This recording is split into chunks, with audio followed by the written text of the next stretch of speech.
Good morning, Your Honor. Good morning. March 25th, 2026, Courtroom 2, Lawrence Superior Court. Calling the criminal matter of Como versus Kelsey Fitzsimmons, 2025, 77 CR 311, scheduled today for continued jury waived trial. Could counsel please identify themselves for the record? Good morning, James Capitosi. Good morning. Good morning, Your Honor. Marina Moriarty. Good morning. Good morning, Your Honor. Martha Coakley for the defendant, Kelsey Fitzsimmons. Good morning. Good morning, Ms. Fitzsimmons. Good morning, Your Honor. Timothy Brayley, Your Honor, for Ms. Fitzsimmons, Healy, Ms. Leonard, and Ms. Sasser with me as well. Thank you. Okay, thank you for the summary. I appreciate it. You can have a seat. So I wanted to talk about a couple of administrative matters. One is on the view. I've decided that the most efficient, transparent way to handle the travel to and from the view is to do it like we do a jury trial. And that is that I intend to order a bus, and the attorneys, the court staff, the defendant will all travel together on that bus like we do during a jury trial along with our court officers. I think that it lends to some transparency, but also I think it will be an efficient way to travel over there so that whatever escort or whatever arrangements are made, I'm not suggesting I don't get involved in that, but whatever arrangements are made for security, that we just are in one place. Again, it's what we do for jury trials, so let's do it that way. As for the timing, if I can, I'm assuming we'll go tomorrow morning, or whenever you folks work it out. Just work out the time with Mr. Ruane so he can get the bus scheduled, but we do have a reservation-ish right now, it reserved for tomorrow morning. I would suggest that we, like in a jury trial, we gather in the courtroom. Mr. Ruane announces the case, and then we adjourn for the view and return to the courtroom, etc. So that would be the procedure. Also, after thinking about it on media and public access, or whatever, not access, but the public attending, the crowd control, basically, for lack of a better word. I think that after thinking about it, it's not my place. I think that I don't intend to issue an order. The state police and the local police always do what they do, and they do it well, and they don't need me meddling. And it occurred to me that when I mentioned yesterday about having some space, order requiring some space between folks, I was really thinking of jurors and all that. So again, unless you folks think I need to order it, I think that the law enforcement are skilled at these things, know how to handle it, and they can use their normal discretion. The media typically is allowed to film things, and it should be public in that way, but do you folks believe that I need to order something more specific than that? No, Your Honor. Okay. No? Okay. All right, so, and then the last thing is, administratively, is I emailed you folks this morning. I took a crack at, I'd like to have some starting point for when we have our charge conference, when we discuss the law, law of assault by means of a dangerous weapon. And so what I did is I just basically formulated what would be a jury instruction as a starting point. It was disseminated by email, but you also should have been left physical copies. Mr. Ruane has marked that item as Exhibit C for identification, and we'll just work off of that, and I think that would be the most efficient way. And then lastly, schedule. Commonwealth, you're going to be calling witnesses, one witness, okay, and then you'll be ready to proceed into the defense case? Yes, Your Honor. Okay. All right, let's proceed. Commonwealth, you can call your next witness. Thank you, Sergeant David Strong, please.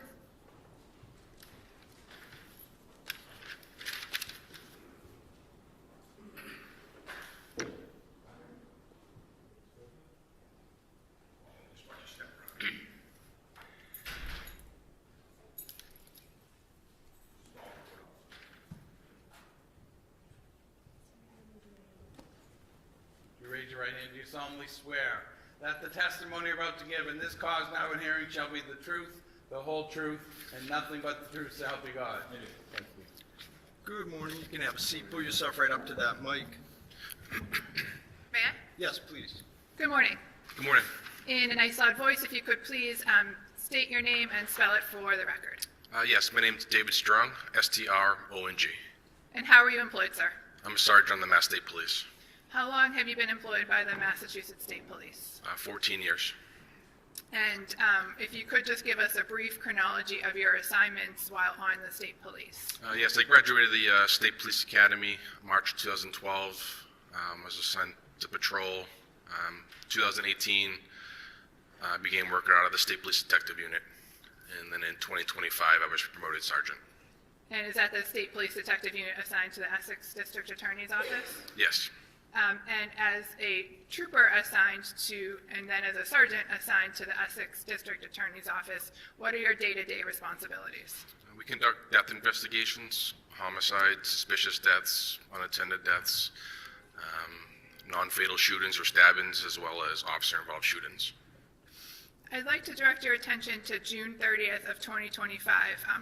Were you working that day? Yes, I was the on-call supervisor. And what's it mean to be the on-call supervisor? For 1 week a month, where we supervise the troopers. If they have any questions, or if there's a homicide or a serious event, then we'll go out to assist. And at some point during that, was it a Monday? Yes, And at some point during the day, did you get a call from one of your troopers? I did. And as a result of that phone call, what information did you learn about what you would be doing next? I learned that there was an officer-involved shooting in North Andover, so I responded along with my detective lieutenant, as well as crime scene services and ballistics. And a number of other troopers that you supervise? Yes. Several other troopers from my office also responded. Do you remember about what time of day, what address did you respond to? 125 Phillips Brook Road. And about what time of day did you arrive? I believe I arrived at around 6 p.m. And what was the state of the address at 125 Phillips Brook Road when you arrived? The residence was taped off. There was a perimeter outside the house. And who was at the scene at that time? At that time, it was just North Andover PD. And effectively, what happened once the Massachusetts State Police arrived? I joined Trooper Ortiz, who also works in my office, and we took control of the scene. And what was one of the first things that you did while on scene? I was given a brief summary by Lieutenant Daly about what had occurred. And after learning from Lieutenant Daly about what occurred, what did you do next? I drafted a search warrant for the residence. And at some point, was the search warrant authorized by the court? Yes.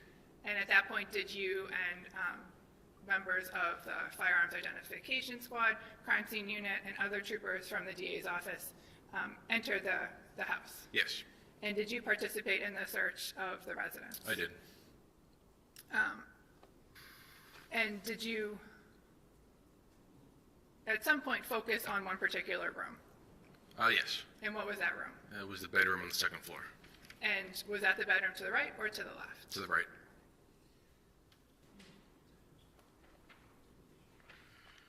Sergeant Strong, I'm showing you Exhibit 51. Do you recognize that photograph? Yes. And what's depicted in that photograph? It's a green-colored chest, as well as a chair and a box. So the green-colored chest you're referring to is this item here? Yes. And where was that in relation to the layout of the room? It would be to your immediate left when you went to the room. And is this the red box you're referring to? Yes, And is that the chair as you saw it that day? it is. At some point, did other members of the search team open the green chest? Yes.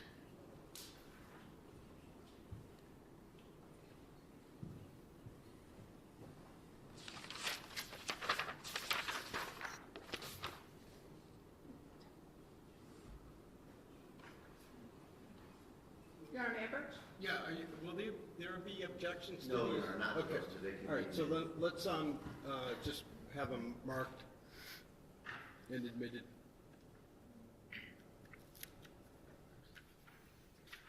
Exhibit 97, so marked. Exhibit 98, so marked.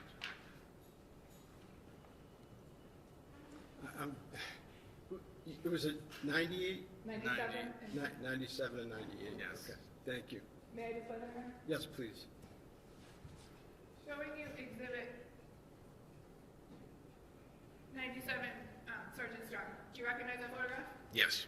And what's depicted in that photograph? That's the inside of the orange-colored chest with 2 firearms and firearms case. Is the firearms case the black box? Yes. Okay. At some point, did you or other members of your team move those items? Yes. And where did you move them to? To the bed. Move to the where? The bed. The bed. Showing you exhibit 98. What's depicted in exhibit 98? It's a firearm that was located inside of the box, the gun box. So that was what was in the closed box in the green chest? Yes. And what are these items here to the left? Those were the other 2 firearms that were inside that same chest. So there were 2 firearms, total of 3 firearms? Yes, sir. Okay. Trooper Sergeant, do you know what kind of firearms these were? I believe they were all 6 hours.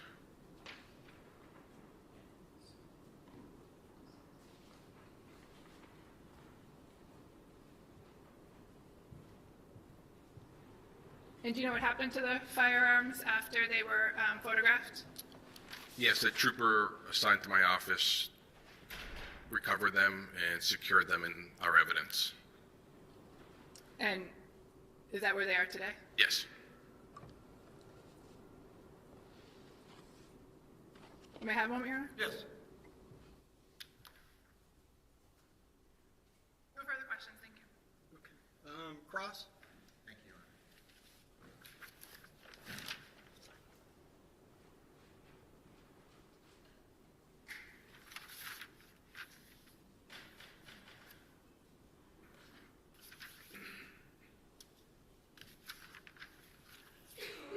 Trooper Strong, good morning, sir. Good morning, sir.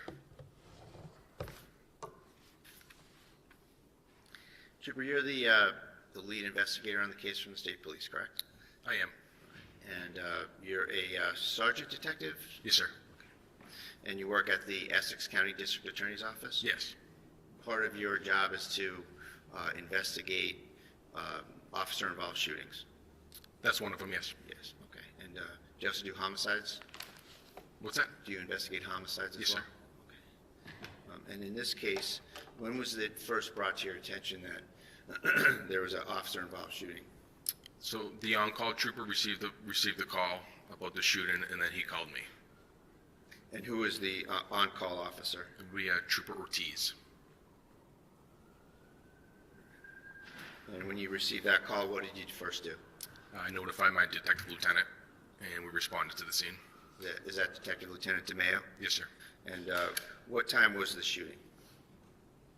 I don't recall off the top of my head. Was it approximately 6 p.m.? Around there.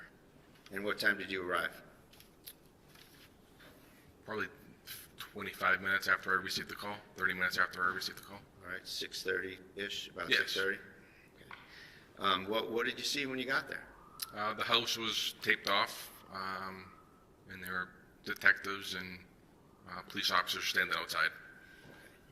Now, I'm going to ask you to distinguish between North Andover police officers and state police officers. Okay. When you got there, who was in control of the crime scene? At that time, Trooper Ortiz was there first, and then I arrived. Do you know when Trooper Ortiz got there?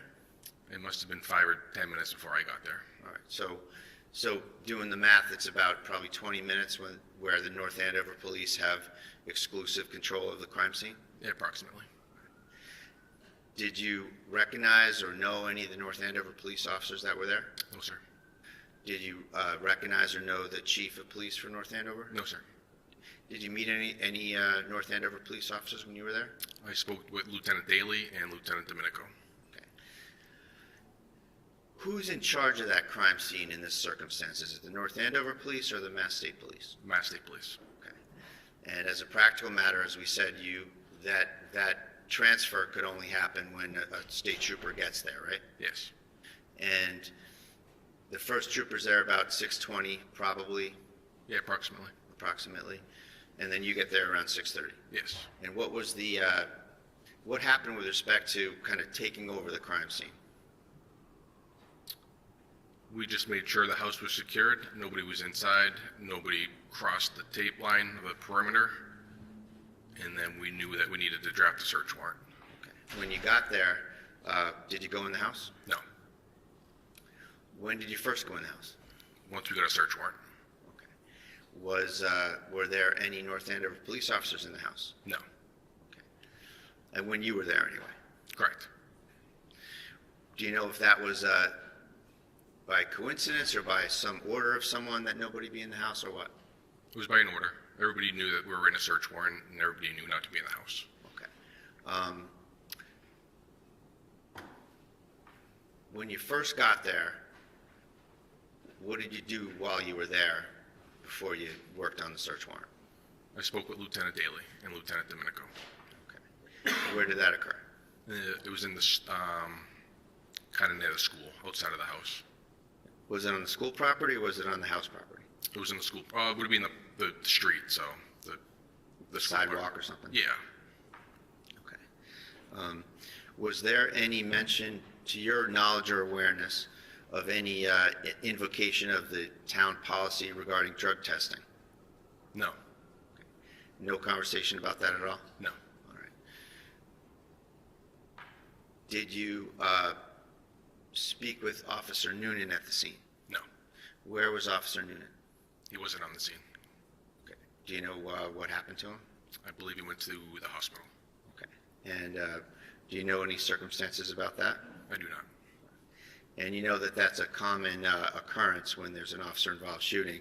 The officer's always taken to the hospital, right? Yes, sir. And that's a precaution, but it also gets him out of investigative scrutiny, doesn't it? I think it's policy. Right, okay. So then you decided to obtain a search warrant, and the reasons for that were what? That the person that was shot owns the house, and they're not around to consent? Is that a fair statement? Correct. Okay. At some point, Ms. Fitzsimmons was charged with assault as well as assault with intent to murder, right? Assault, I should say it better. Assault by means of a dangerous weapon and assault with intent to murder. Officer Noonan, correct?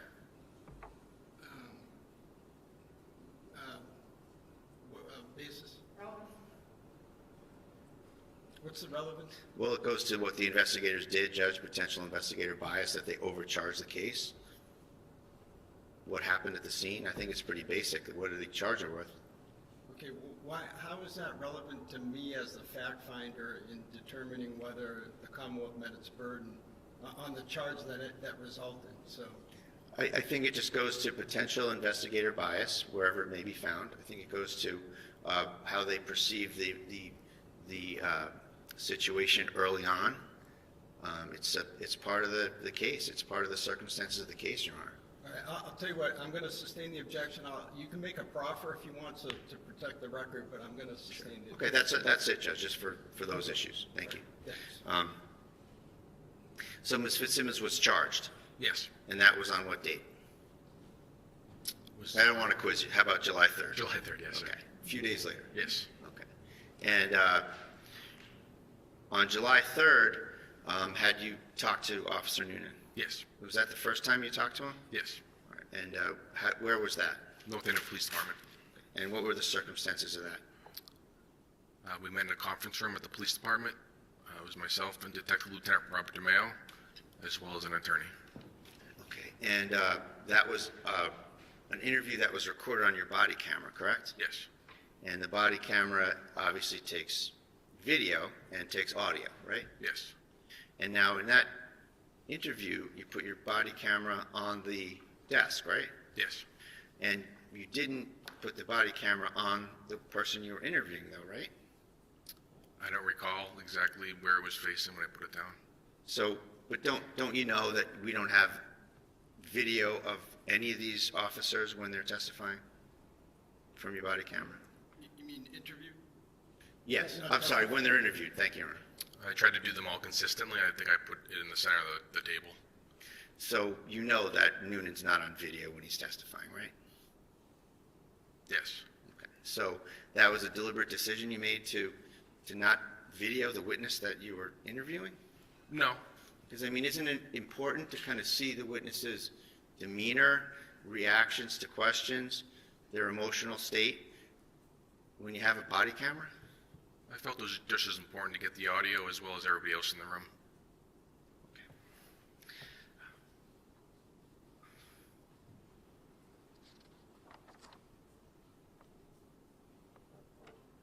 And in this case, Trooper Strong, you wrote a report that's kind of like what we call a PC report, right? For the You know statement that of facts? terminology? Right. Yes. You, is that your only report in the case? No, I drafted several reports. Okay. And in terms of the report for court, you sort of encapsulated the statements of all the other people in the case, right? I believe I summarized 3. Okay.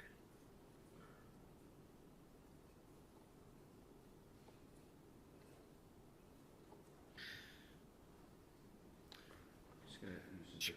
Yes.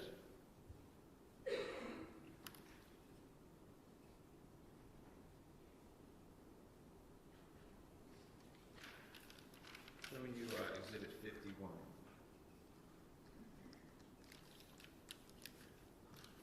So it's fair to say that Exhibit 51 shows the door frame of the bedroom where the shooting happened, right? Yes, sir. And it shows this chest right here that I'm pointing to. Yes.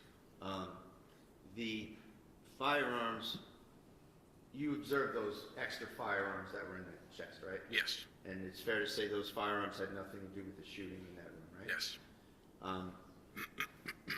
So that's like a chest that has leather trim on it, right? Yes. It has kind of a top that swings back and opens up, Yes. and it has some stuff on it right now anyway in the picture whenever that was taken. Correct. Are you aware of when that picture was taken? I am not.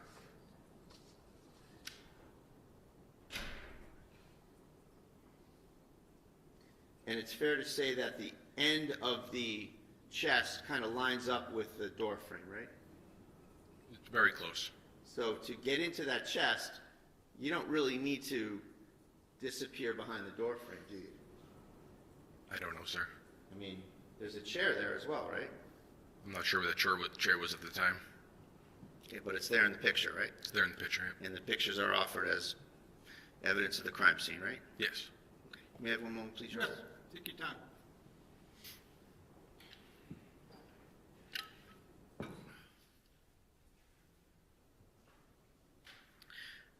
Trooper Strong, what time did you get back with the warrant? I believe it was before midnight.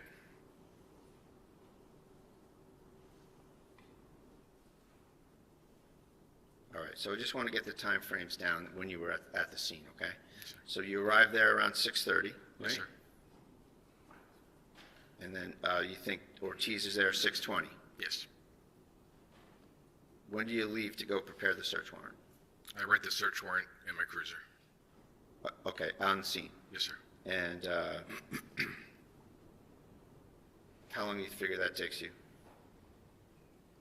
2 hours, approximately.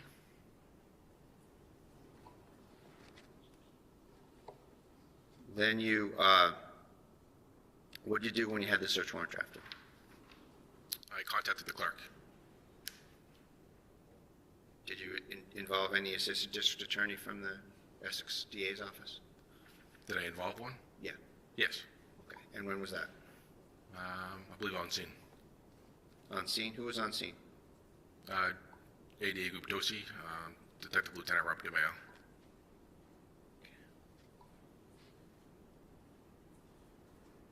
Did you have to go anywhere for the search warrant, or did you do that electronically? I believe it's electronically. And you emailed it to the clerk? Do you know when you emailed it to the clerk? I do not. When did you get approval? It was sometime before midnight. And while you were there, were you, obviously you're busy writing a search warrant, you have a lot to do. Were you also taking note here and there of any traffic into the house? No. Were you, did you know whether anyone from the North Andover PD went in and out of the house while you were writing the search warrant? Not that I'm aware of. Was there an order in place, and you said everybody knew about it to not go in the house? Yes. So was that order, fair to say, as far as you're concerned, that order's in place the entire time you're drafting the search warrant, getting approval, waiting to get it back, right? Yes. And so it's fair to say that no North Andover officers were supposed to be in the house from the time you got there, and that's presumably when you gave the order? They never went back into the house after I got there. Okay. At any point. And then no one went back in the house, and then once you had approval from the clerk on the search warrant, you went in the house very late. Yes. And so what time did you go in the house? I don't recall. I believe it was just before midnight.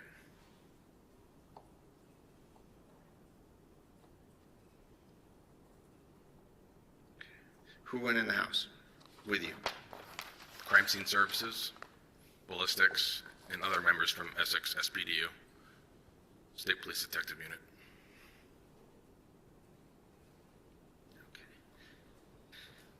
Did any North Andover officers go in the house? No.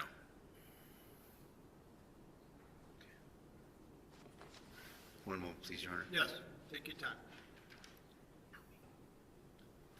Thank you very much. Thank you. Nothing further. Thank you. Any recross? Redirect? Just one issue. Sergeant Strong, you were asked about the timing of the search warrant that you conducted at 125 Phillipsbrook Road. Do you remember? Yes. And is your memory exhausted as to the exact time that the search was conducted? Yes.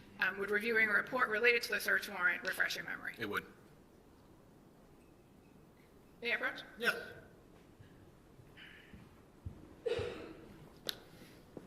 Sir, direct your attention to paragraph 1.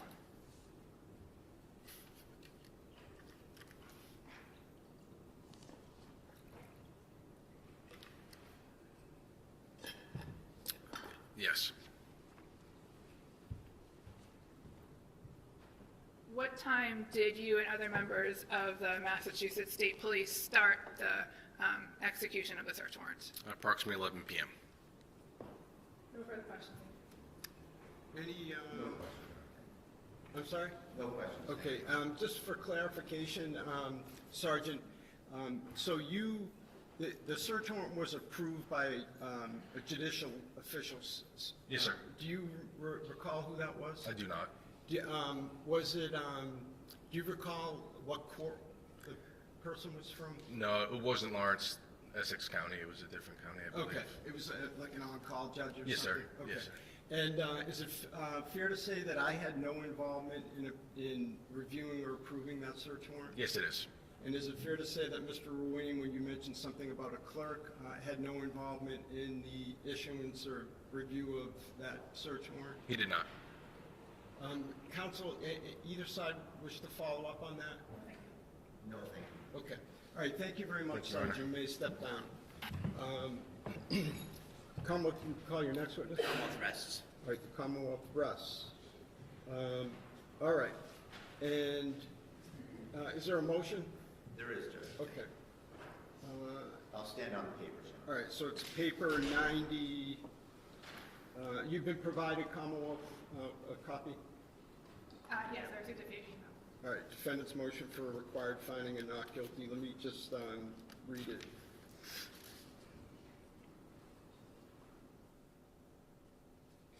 All right, and Mr. Bradle, did you want to be heard on the motion? I'll stand on the papers. Okay, all right, the motion is denied.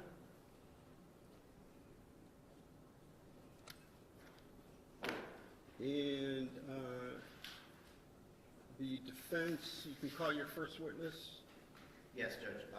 We're going to call Ms. Maureen Teresi. She should be outside.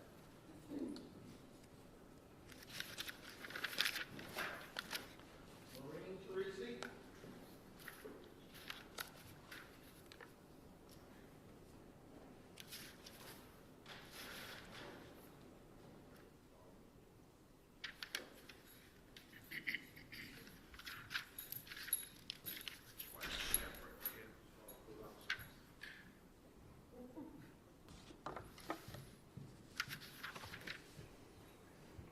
Could you raise your right hand? Do you solemnly swear that the testimony you're about to give in this cause now and hearing shall be the truth, the whole truth, and nothing but the truth, so help you God? Thank you. Good morning. You can have a seat and pull yourself right up to that mic.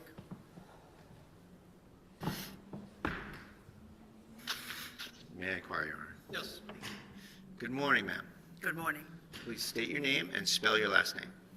Maureen Teresi, Torrisi,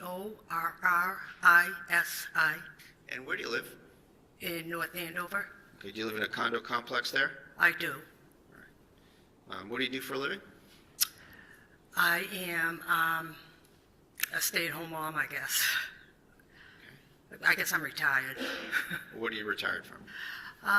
The construction industry and home staging, design. How long have you been retired? I closed my business, I think, 3 or 4 years. 3 years ago, I had a large staging business. How long have you lived in your condo complex in North Andover? Since 2014. Do you have a dog? A dog? Yeah. Yeah, I do. I have 2. And do you walk the dog around the complex from I- time to time? Every day.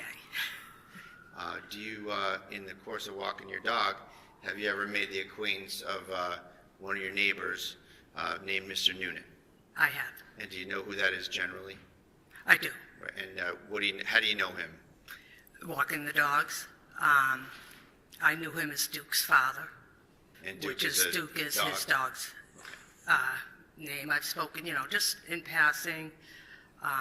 The dogs interact and, just general talking about the dogs and whatever. So I'd spoken to him a few times and his wife, about the dogs and just general Neighbors stuff. making small talk.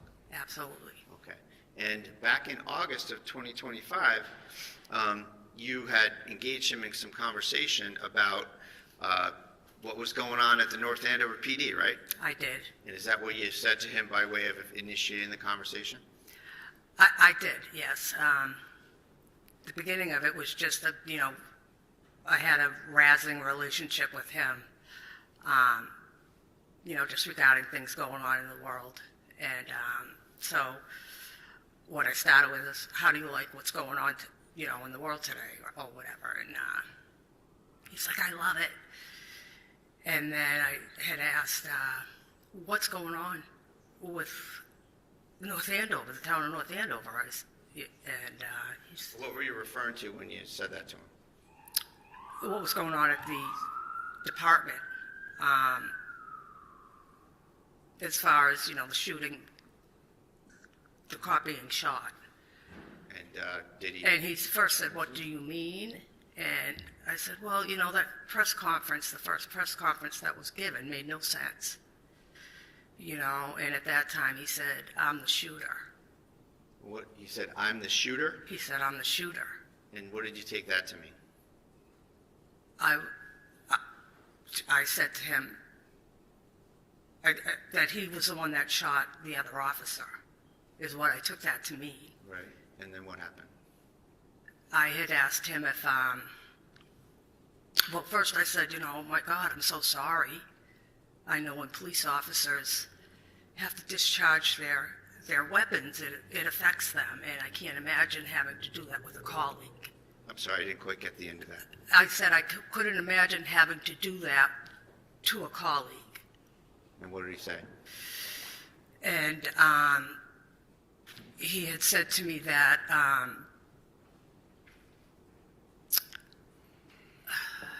sorry, I'm a little nervous. He had said that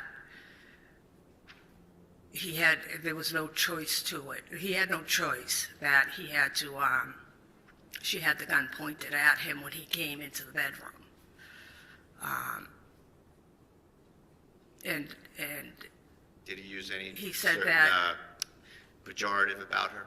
I'm sorry? Did he use any certain pejorative about her? I What did he call her?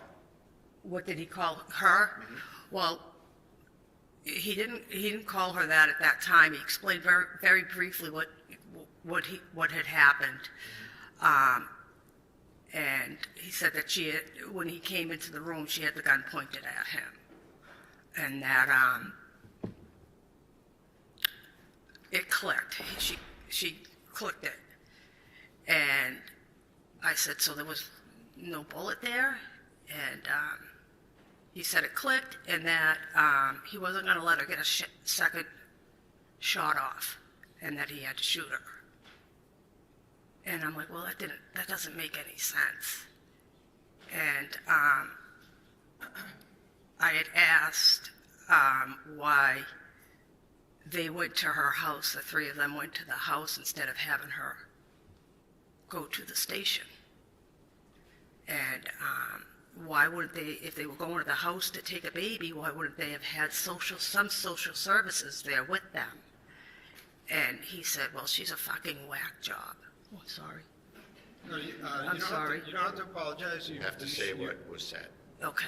And- And he said that she's an effing, whack job. So was that in response to you saying, why didn't you have social services go to the house? Yeah. And I was like, wow, that word is used, Objection. Yeah, sustain. Next question. sorry. That's okay. So not what was said so much, Okay. but did you engage back with him about the, let's say, the propriety of that usage? I did. After that, did you end the conversation with him?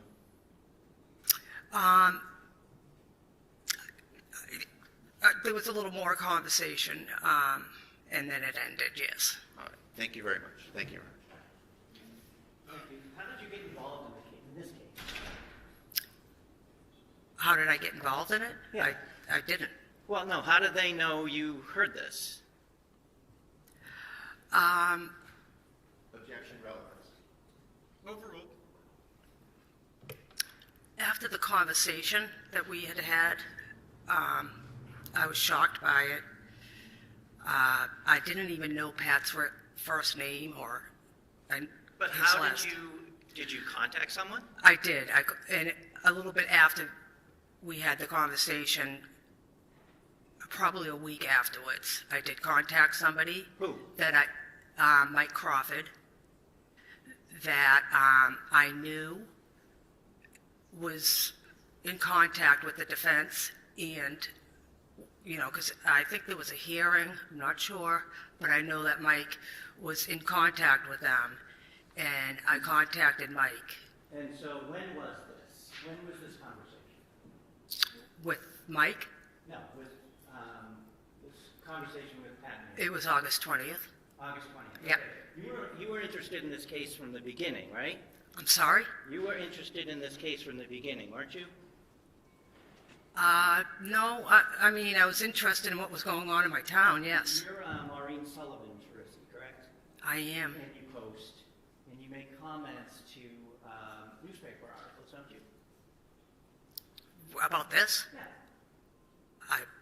I could have, yeah, Okay, sure. can I talk to your Honor? Yes, you've shown it to defense. Yeah, they have a copy. Well, that's you, right? You reposted something on July 10th, correct? When was this? July 10th. Okay, yeah. And what did you repost?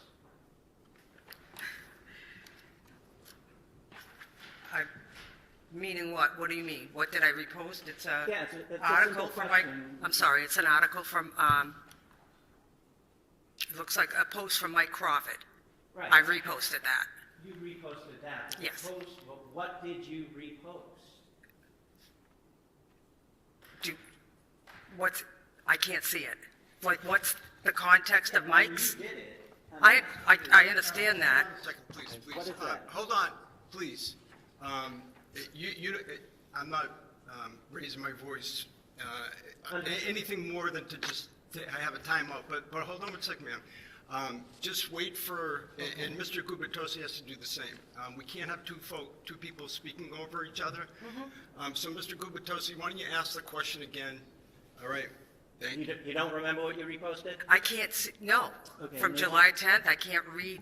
My point being is, I'm sorry, I can't see it, is my problem. If I may, for the witness, exhibit it up here, maybe if it's bigger. Any objection? I don't see the relevance of this, Judge. I object. All right, well, And there's no foundation as to why it might affect our state of mind or advise. all right, let's first things first, let's mark it for ID. I can't read it either for the record, so. I make a lot of statements. Exhibit E for identification. Okay, all right, now, I guess my question for Mr. Gubitosi is, why would the, putting it on the screen, I just want allow her it to be see more legible? Well, it may be bigger, then I would ask her to go up to the screen to look at it. Maybe it won't. Is there an objection? I can't read it, so I don't know what it says, so I don't know if I should Okay, object to it. all right, so let's take it a step at a time. So, you can, put it on the screen, she can take a look and just yes or no whether it allows her to read it. You can get off the stand and approach the screen if you'd like. And I'm sorry, Mr. Ruane, that was exhibit what? E. Read the big print. Up here, Yeah. Attorney Tim Bradle of North Andover Police, use of deadly force against his client. North Andover Police Officer Kelsey Fitzsimmons. Okay, and so it's a statement, I'll let you get back at that. Just for the record, I could not hear what she just said. I could see I can some of read it, it but. from here, the big, Okay. Right, it's just my eyesight's horrible. Sure. yeah, I just can't read the context. It says Attorney Tim Bradle on North Andover Police use of deadly force against his client. North Andover Police Officer Kelsey Okay, so you reposted Fitzsimmons. the statement that Attorney Bradle made about the case, correct? Yes. Okay.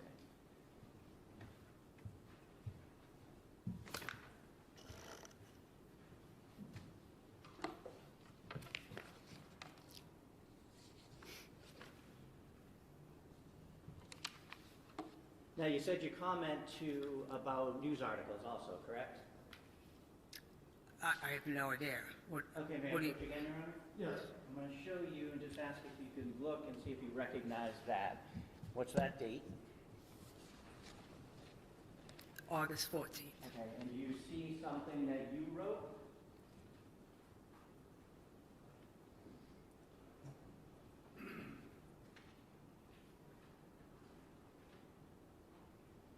Just yes or no? Just, Yeah, just- yes, that's my name, and yes, this is it's a comment. It's a comment that To a you post. made to an article, correct? Excuse me. Well, Hold on one second. Let's mark it for ID, please.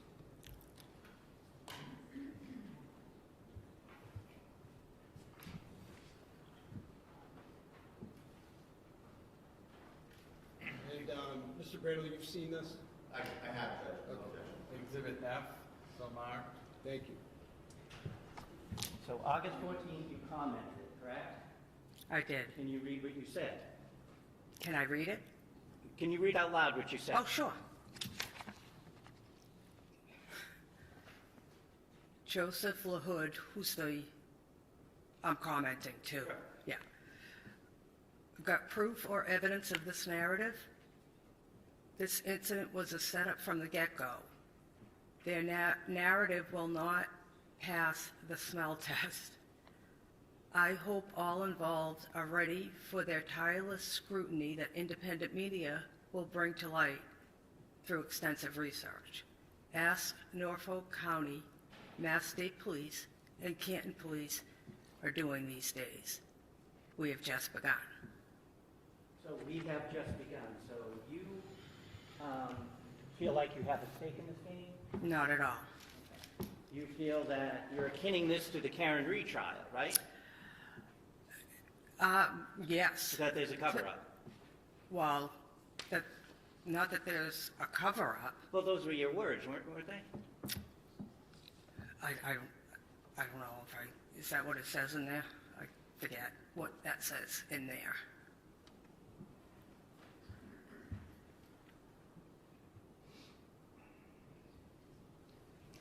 A setup from the get-go, correct?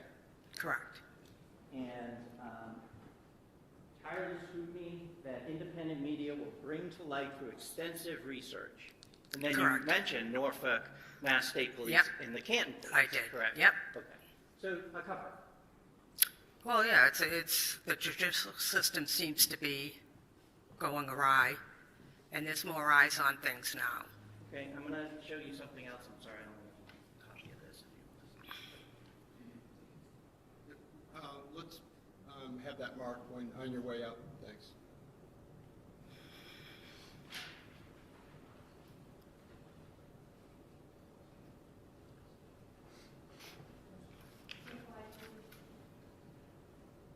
Mark this for identification, please. Exhibit G, so marked. Thank you. Can you first look at it and see if you recognize it? Sure. So look at the first page. Do you recognize what that is? I do. Okay. Can you flip to the second page? I sure See if can. there's a comment to that. Yep, I sure did. Can you read the first page about this? The post itself. Yeah. Today, it's from the North Andover Police Department. Today is National Police Women's Day. Please join us in recognizing Sergeant Katie, can't say her last name. Do you If want you to can't spell read it? the last name, that's fine. Go ahead. Okay. Sergeant Julie Nigro and School Resource Officer Stephanie Rizzo. They have over 43 years of combined experience, and it shows, as all three demonstrate strong leadership inside and outside our department walls. We appreciate their immense dedication to helping both residents and visitors in the North Andover community every day. Thank you for your service. And you commented on that, correct? I sure did. What did you say? Wow, let's hope they stay safe from their colleagues. Thank you. I have nothing else. Redirect.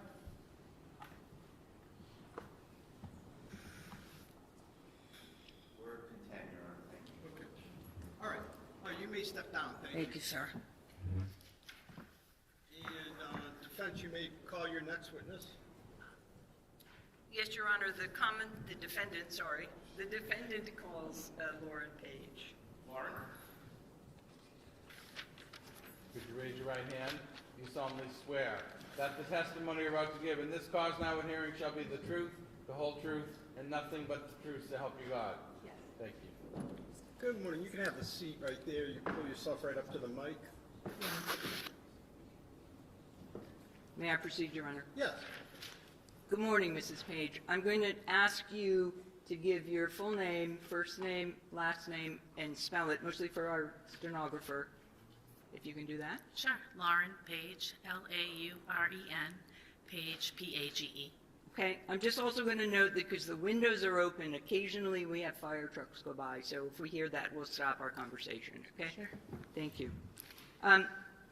Mrs. Page, you are the mother of Kelsey Fitzsimmons, is that correct? Yes. Do you see her in the courtroom today? Yes. And you have to say yes or no again for the stenographer. Yes. And what's she wearing today? A white blazer. Can I have the record reflect, Your Honor, that this witness has identified her daughter as the defendant? Yes. Thank you. Now, Kelsey's father is Stephen Fitzsimmons, is that correct? Yes. And is he your ex-husband? Yes. And you are now married to William Page, is that correct? Yes. Can you tell us just roughly, you were together with William Page since 2011, and then you've been married since 2022, is that correct? Correct. And you have another child besides Kelsey with Stephen Fitzsimmons, is that right? Yes. And a who son. is that? Stephen Jr. And is he 6 years older than Kelsey? Yes. Your husband, Will Page, also has 2 children from a prior marriage, is that correct? Correct. And who are they? Madison Page and William Page. Okay. And how old are those children? Madison will be 18 on the 31st of this month, and Willie is 20. Okay. And those families are friendly, are they not? Yes. Where did you grow up, Mrs. Page, and go to high school? Arlington, Mass. And did you have education after high school? Yes, I did a 2-year paralegal program at Aquinas Junior College in Newton. And did you become employed after school? I did. I worked for Shamit Bank. Okay. And in general, what was the nature of that first job you had? Teller, assistant manager. Okay. Excuse me. And since that time, you've been employed, is that correct? Yes. Okay. Where do you live now, Mrs. Page?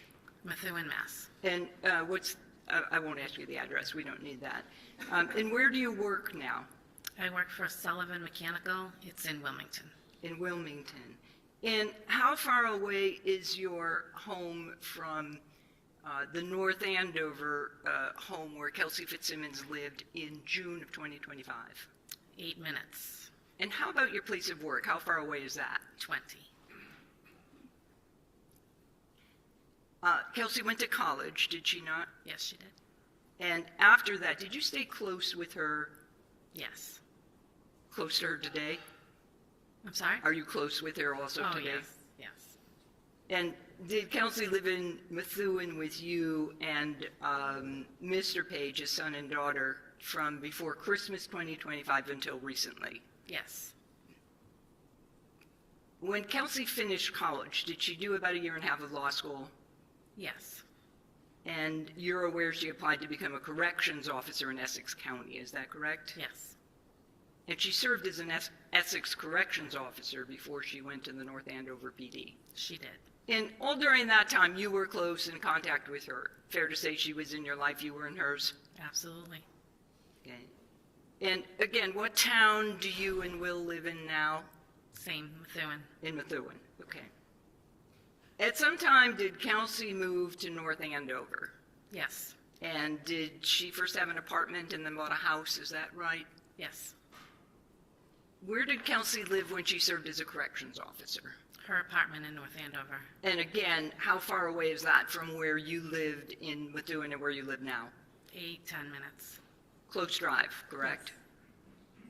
And you knew that your daughter Kelsey was engaged to Justin Aylaian, did you not?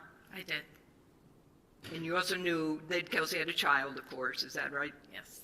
And that Justin was the father. Yes. You knew they were planning to get married in October of 2025? Yes. And did you know her fiance's parents, sister, just yes or no? Yes. You had met them upon occasion and socialized with them, is that right? Yes. And you knew that they lived in Stowe, Massachusetts, is that also correct? Correct. During this time that your daughter had her baby Caden, did you ever babysit for him? We did, yes. And could you just tell generally, what kind of baby was he? Fussy, calm? Can you give us a description of the baby? Caden was very easygoing. Very happy baby. Easy to take care of? Yes. And generally, in your experience, when did he cry? If he needed to eat? When he was hungry? Yes. And when you, I'm going to draw your attention now to June 30th, 2025. And we're going to focus on that day. Caden's about 4 months old, is that right? Yes. At that time? And where was Caden living at the time on June 30th, 2025? Phillips Brook Road in North Andover. With Kelsey, is With that Kelsey, correct? Yes. Mrs. Page, did you know that Kelsey had been cleared to go back to work in a few days from June 30th? Yes. And on that day, were you aware that she was going to the North Andover Police Department in order to do some CPR training? Yes. Were you aware that she was going to take Caden with her during that training? I was aware. I'm just going to ask you yes or no. Did Kelsey call you that day? This is June 30th. Yes. And at what time, any time after noon, do you recall that she called you? 2:30. And did she give you some information about where she was headed when she talked to you? Yes, she was going to meet Justin at the Common in North Andover. Okay. And did she talk with you at some time to let you know if and when she was headed back to her house? Yes. Do you remember what time that was? 3:30. And did you and she agree to meet at her house? Yes, I met her at the house after work. And about what time was that, if you recall? 3:30, 3:45. Yeah. And you were working that day, right? Yes. And your place of work was close enough by that you could do that? Yes, my route to and from work, I drove by her house. So if you were going from Wilmington to Methuen, you would actually go by where Kelsey lived, Yes. correct? Do you remember what time you arrived again? What time did you get to Kelsey's house that afternoon from work? I want to say it was 3:30, 3:45. Okay. Who else was there when you got there? No one, just Kels and baby. And Kelsey. Yes. And just generally, without giving us the conversation, what topic or topics did you discuss? Kelsey was sad that Justin blew her off and didn't show up at the Common to meet her. She couldn't understand why. She was confused why he would ask her to come and then just ghost her. And what would you say was her demeanor at that time when you were talking with her at home? Sad, confused. How long did you stay when you got there around 3:30? I left around 5:20, 5:30. And just in general, again, Mrs. Page, what were you doing while you were there with Kelsey and Caden? We sat in our living room, played with Caden, talked. I did some dishes in our kitchen. Basically just sat and talked. Okay. Do you know what time you left? Between 5:20 and 5:30. And where were you going immediately? Where were you headed to? CVS in Methuen. And originally you were going to CVS. Where were you originally headed after that? Home. And that's your home in Methuen? Yes. Right. Did you get another call from Kelsey while you were at the CVS? I did. And as a result of that call, Mrs. Page, what did you do? Went back to her house. Do you recall what time you arrived at her house? 5:45. So it's a pretty quick time between the time you left, went to CVS, and then went back. Is that correct? Yes. Tell us again the time to drive to CVS from Kelsey's house. Under 10 minutes. Okay. When you arrived at the house at that time, can you tell us what's the first thing you saw? Police cars. Okay. Did you go in the house? Yes, I went right up. And doors open. You've been in and out of that door before many times, correct? Yes, went right up to her porch. Did you see anything on the porch? There's a police officer holding Caden. And at that time, did you know which police officer that was? No. He was holding Caden, you said, Yes. correct? I didn't hear the answer. I'm sorry, no. Okay, thank you. A police officer was in uniform, correct? Yes. And you didn't know who he was at the time? No. What happened next once you saw the police officer holding Caden? Caden was crying, so I asked if I could take Caden from him so I could settle him down. And did the police officer give you Caden? He did. Is that still on the porch outside, or were you inside? Right on the porch, we exchanged the baby. So you're holding Caden, and what happens next? I brought him inside to Kelsey's living room, where there was another police officer. And did the officer who gave you Caden also come into the house with you? No, Do you know where he went? I don't. Okay. So you are holding the baby, you're in the living room with another police officer. And can you tell us what happened next? Justin walked in with his sister Courtney. And Justin is the fiance that we spoke about earlier, right? Yes. And his sister, what's her name? Courtney? They both came in while you were in the living room? Yes, they walked in. Do you know about how long you were there before they arrived? Minutes. Are you still holding the baby at this stage? Yes. Okay. And then what happens next, Mrs. Page? The officer in the living room asked me to hand Caden to Justin. And had either Kelsey or the police officer, when you arrived, told you about the restraining order? Just yes or no? No. And did you actually who did you give the baby to, I should say?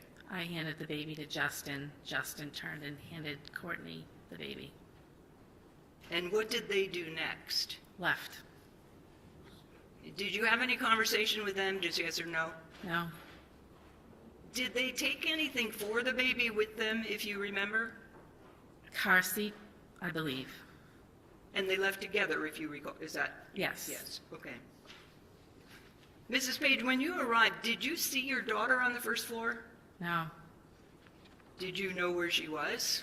Upstairs. And while you were downstairs, did you hear anything coming from the second floor? Just yes or no for now. Yes. Can you tell us what you heard? I heard a gentleman say, "Kelsey, no, Kelsey, no." And then 2 gunshots. And can you give us some idea of how quickly those shots were connected to each other? It was Kelsey, no, bang, bang. Did you hear Kelsey say anything from the second floor? No. Could you hear her make any noises? Yes. And Mrs. Page, what happened next? I saw Justin run by the windows on the porch, and after that, officers came in, EMTs came in, running up the stairs, and I was let out of the house. I was let out by an officer. And what was your frame of mind, state of mind at that stage? I was pretty upset. And were you making any noise? I was screaming. When is the next time you saw your daughter, Mrs. Page? At the trauma room at Mass General. Your Honor, I have nothing further. No questions, ma'am. Okay, all right, thank you very much. You may sit, you may stand down, thanks. And defense, you may call your next witness. Yes. Record on the Kelsey Fitzsimmons matter. All counsel and the defendant are present. Okay, defense, you may call your next witness. Thank you, Your Honor. The defense calls Kelsey Fitzsimmons.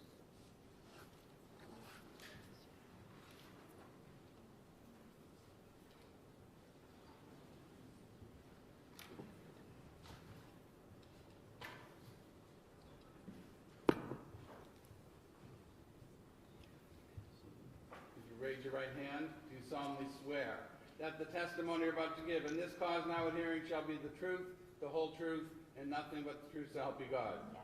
Thank you. You may have a seat and pull yourself right up to that mic.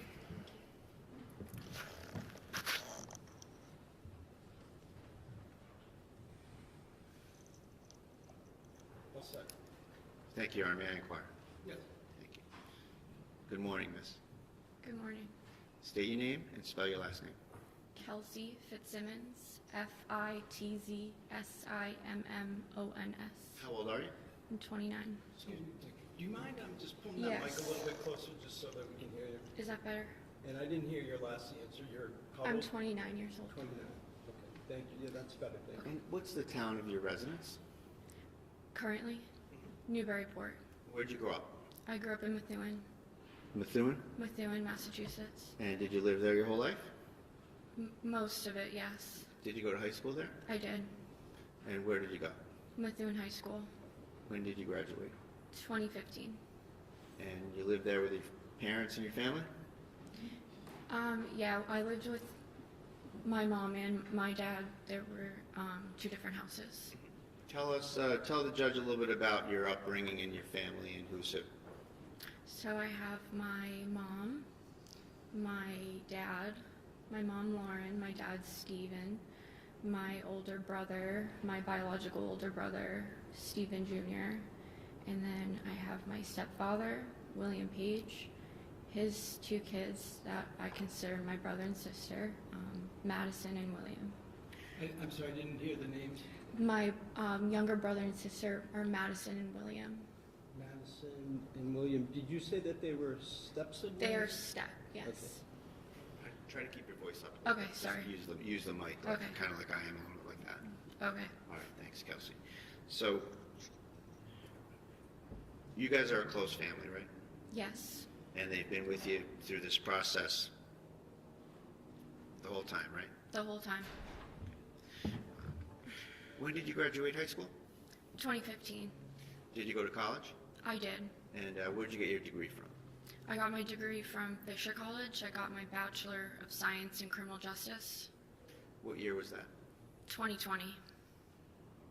What were some of the awards and distinctions you received at Fisher College?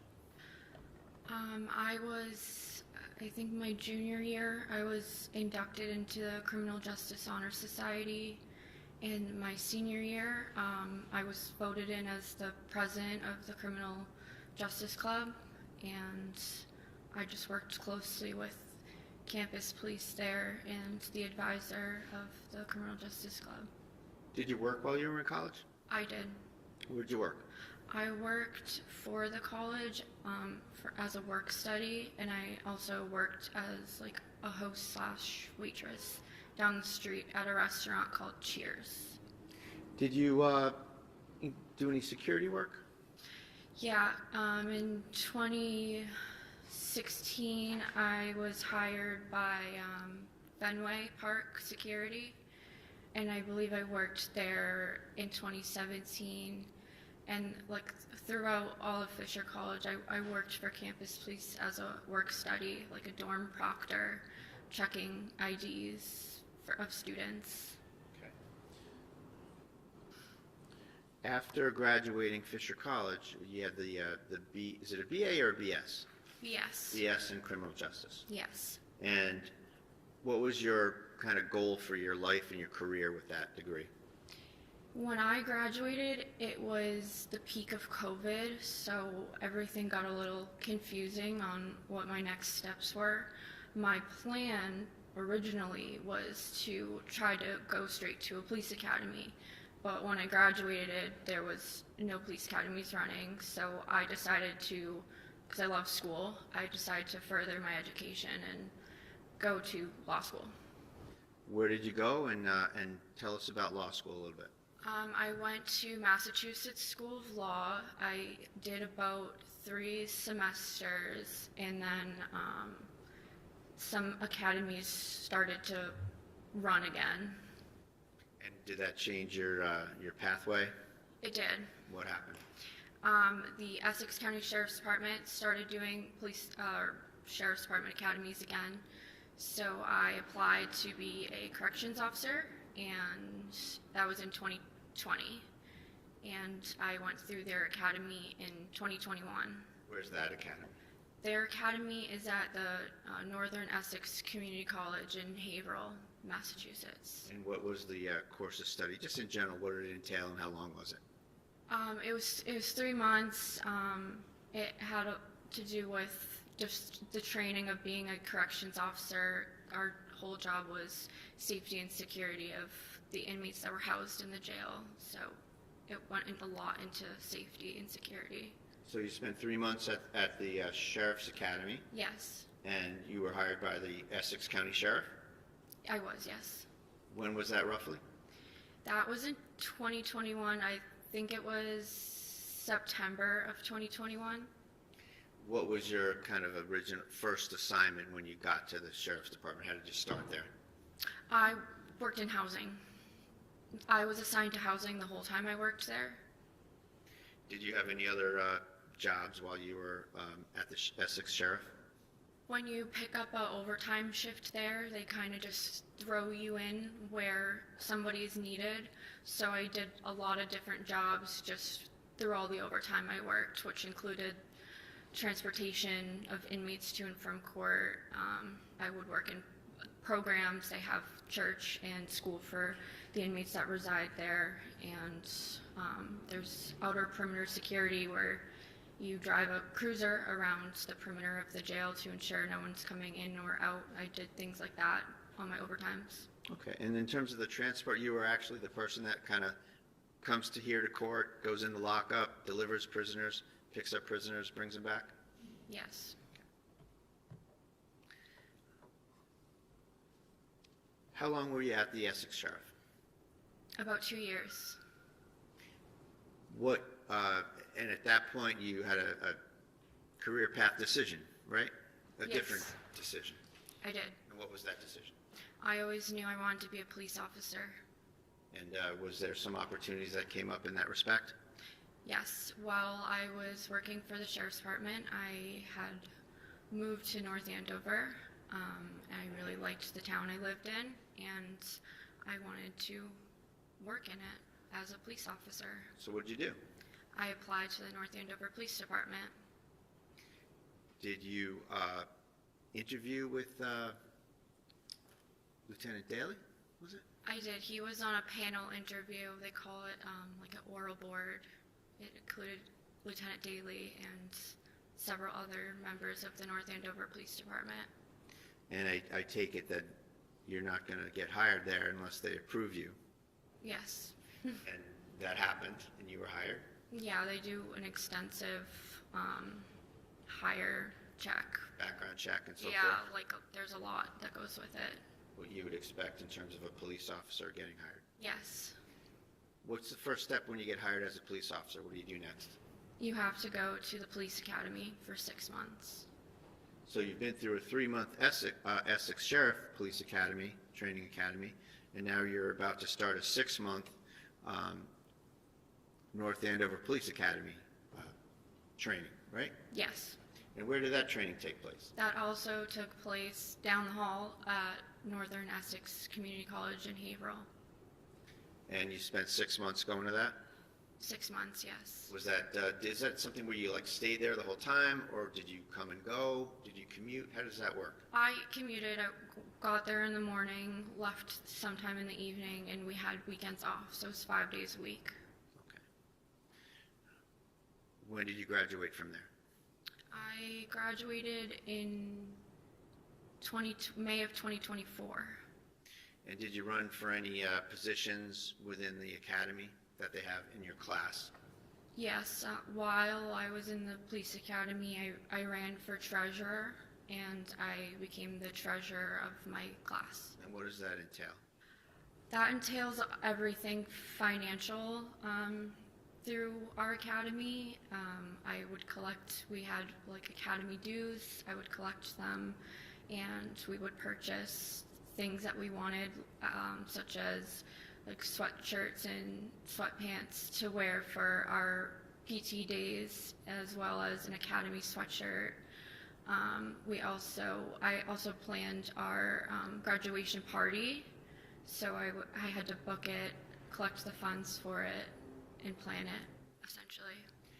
And is it a situation where there's different classes going on at once, like class of 2020, class of 2021, like that? Yeah. Right. And you were the class of 20? Well, my class was called Rock 5, so I don't know how the numbers go, but the one before me was 4 and the one after me was 6. I was Rock 5, ROC 5. All right. And when did ROC 5 graduate? May of 2024. And you graduated with the class? I did. And what was your first assignment with the North Andover PD? You first go to patrol on FTO, and FTO is meaning you're with a field training officer, so you ride with somebody in the same cruiser for a period of time. Who were your field training officers? So I had several, because you do different shifts. I had field training on day shift. My field training officer was Officer Tierney. I had field training on the 4 to midnight shift, and my field training officers were Officer Furman, now Detective Furman, and Officer Sousa.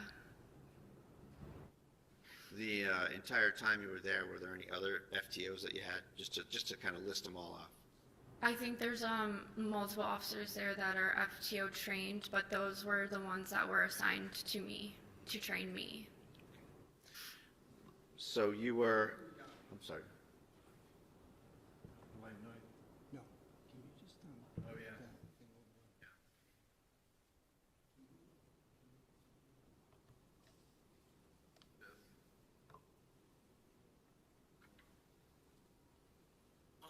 Thank you.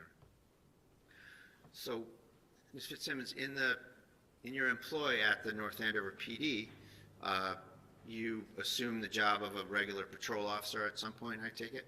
Yes, I was a patrol officer.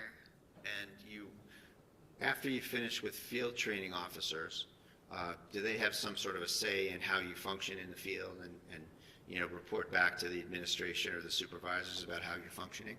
Yeah, so the supervisor on your shift, your field training officer gives them, I think it's a weekly report of how I did on calls and what calls we went on together and how I performed, stuff like that. And eventually, I don't know exactly how many weeks I was on field training, but after it's complete, the sergeant will take you in his cruiser and you drive his cruiser and respond to calls or make traffic stops, and then he decides if you are signed off on. And I was signed off, and that day I got my own cruiser.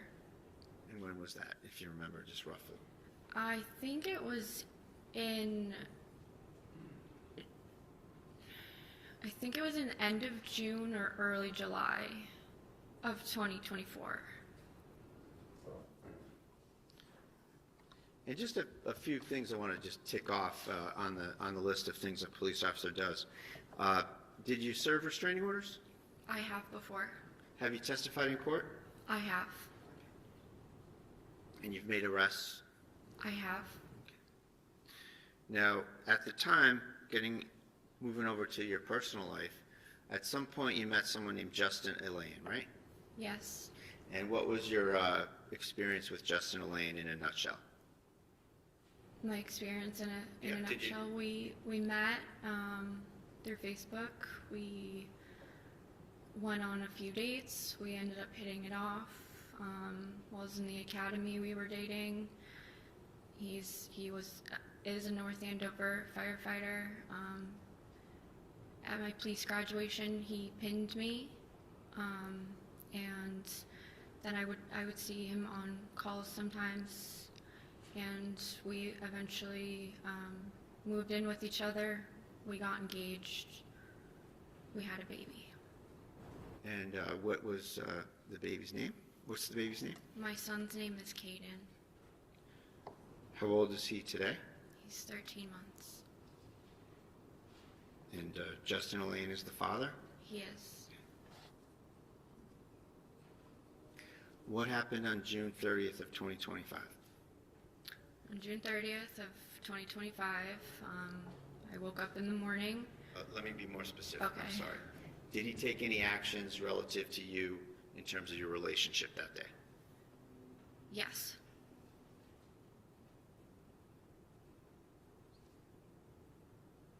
And what did he do? He obtained a restraining order against me.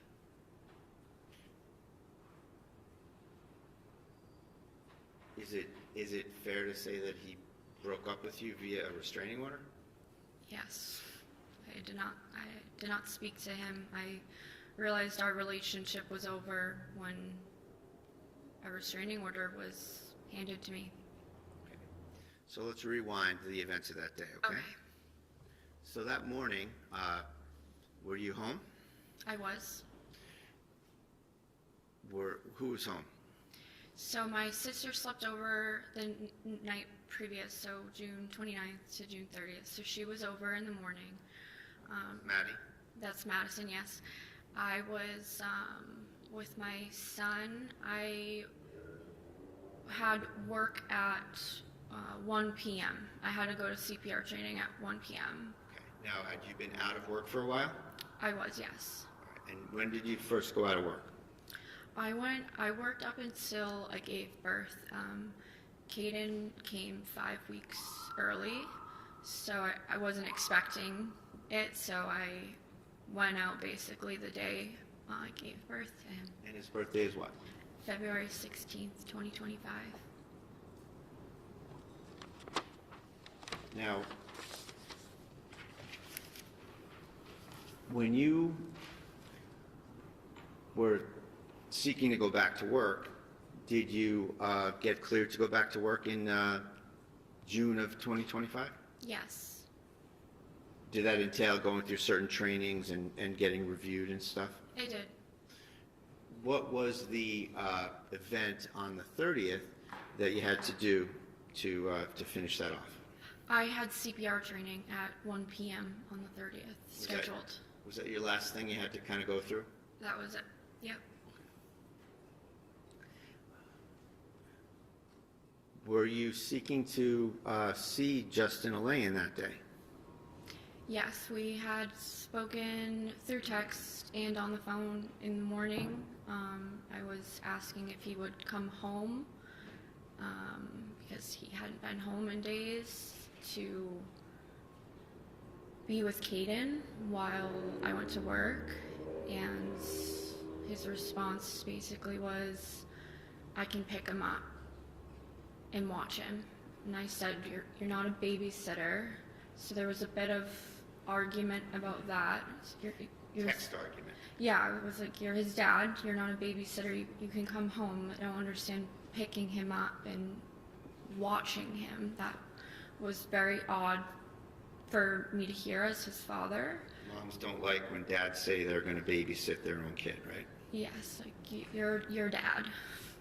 And at some point, just to kind of cut to the chase on that, you made a plan to meet up in North Andover? Yeah, there was a lot of texting back and forth. He originally said yes, and then he said no, and then he said, I'll meet you tomorrow.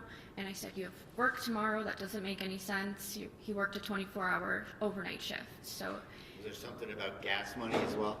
Yeah, he said that he couldn't drive from Stowe, Massachusetts to North Andover because he had no gas in his truck. And I just was trying to get him to meet me. I'm like, we need to figure this out. I go to work in a couple hours. Like, we need to figure this out. He called me while I was driving to work and said, I'm on my way to North Andover. Let me stop you right there. Okay. Let me just rewind you a little bit. All right. So there's some texting about this, right?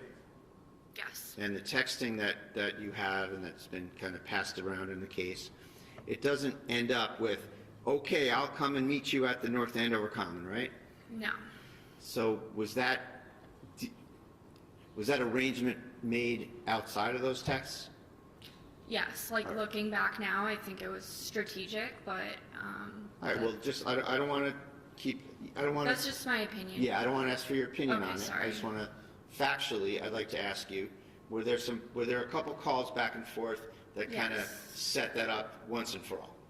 Yes, he called me on my way to work. I decided I'm going to bring my son with me, which wasn't a big deal, but when I was on my way, he calls Well, me. hold on a second. Just to be, yeah. Excuse me, I just need to confer with our court staff. Mr. Ring, can you turn the...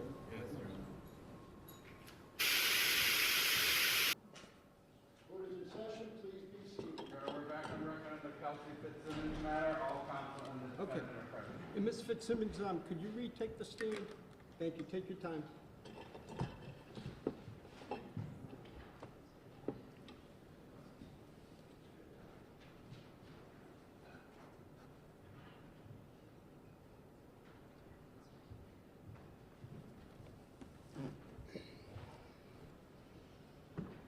Thank you. And just, again, pull yourself up to that mic. Yep. Thank you. Make yourself comfortable. May I proceed? Yes. Thank you. So, Ms. Fitzsimmons, the last discussion we were having was that you were arranging to meet Mr. Aylaian at the North Andover Common, is that right? Yes.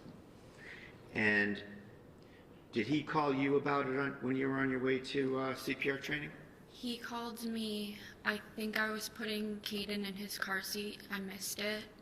And when I got on the road, I called him back. And what was the conversation about meeting up? It was quick. It was, Kelsey, I'm on my way to North Andover right now. My mom just gave me gas money. I'll meet you at the Common at 2. And I said, okay, I love you, bye. And the phone call had already hung up. Okay. And after that, you went to work I went to work with Caden. with Caden. And what was the schedule? What was on the schedule for today, for that day at work? It was a 1-hour CPR training, so it was gonna go to about 2 p.m. So it was 1 to 2? Yes. Did you get there on time? I think I got there a couple minutes early. What was the layout when you got there? Who was there? Where'd you go? What was the general kind of mood of you going there? So, I knew it was going to be held in the community room. I was told prior that's where it was going to be held. So, right when you walk through the officer's entrance of the police department, the community room is the first door on your right. So I just entered right through there. And you had your baby? I did. And it's fair to say this isn't a visit to the police department where you're in full uniform or anything, right? No, I was in a t-shirt. And that's because you're going to be training, working on, those rubber dummies that you train for CPR with, right? Yes. Okay. Who met you when you got to the police department? Who was there? Detective Gordon was conducting the training. I'm sorry, did you say Gordon with a G? Gordon, yeah, Gordon. Thank you. And you saw him? Yes, he was conducting the CPR training. Did you see any other friend and colleague officers around that time period? I saw Lieutenant Domenico as well. And did you have a chat with him? We didn't really talk because I was in the middle of the training. It was just we waved to each other when he was walking out of the door. What happened with Caden while you were doing the training? I asked Detective Gordon if he wanted to hold him because I figured he hasn't held a baby in a long time. So it's kind of funny seeing guys that haven't held a baby in a long time and they're like, but. Did he hold the He baby? did, yeah. And is he someone that you trust to hold your baby? Absolutely, yes. Do you let just anybody hold your baby? No, Detective Gordon was my drill instructor for my 6-month police academy. So I knew him more because of that. I saw him every day for 6 months. You trusted him? Yeah. And how did the training go? It went fine. Normal. Passed. How long did it take? It takes about an hour. What time did you finish? I think it was around 2 p.m. Who else did you see while you were at the station? Just Lieutenant Domenico, I had texted, I was supposed to pick up my radio from an administration office upstairs. And I had texted the person that was giving me the radio and said, I'm just going to grab it tomorrow because I was like more focused on go to the park. So I was like, I can just drive to the station tomorrow and grab my radio. Were you, quote unquote, on the schedule? Yes. Start soon? Yes. And what was the schedule when you were going to start? I was going on to the day shift, which is 8 to 4 p.m., and I was supposed to start on July 4th. You left the police station at about what time? Detective Gordon walked me to my car. I probably pulled out around 2:05. Where'd you go? I drove down Osgood Street to the Common. Who's this guy, Hunter Hassan? That was one of Justin and I's mutual friends that lives in the town of North Andover. Did you go by his house?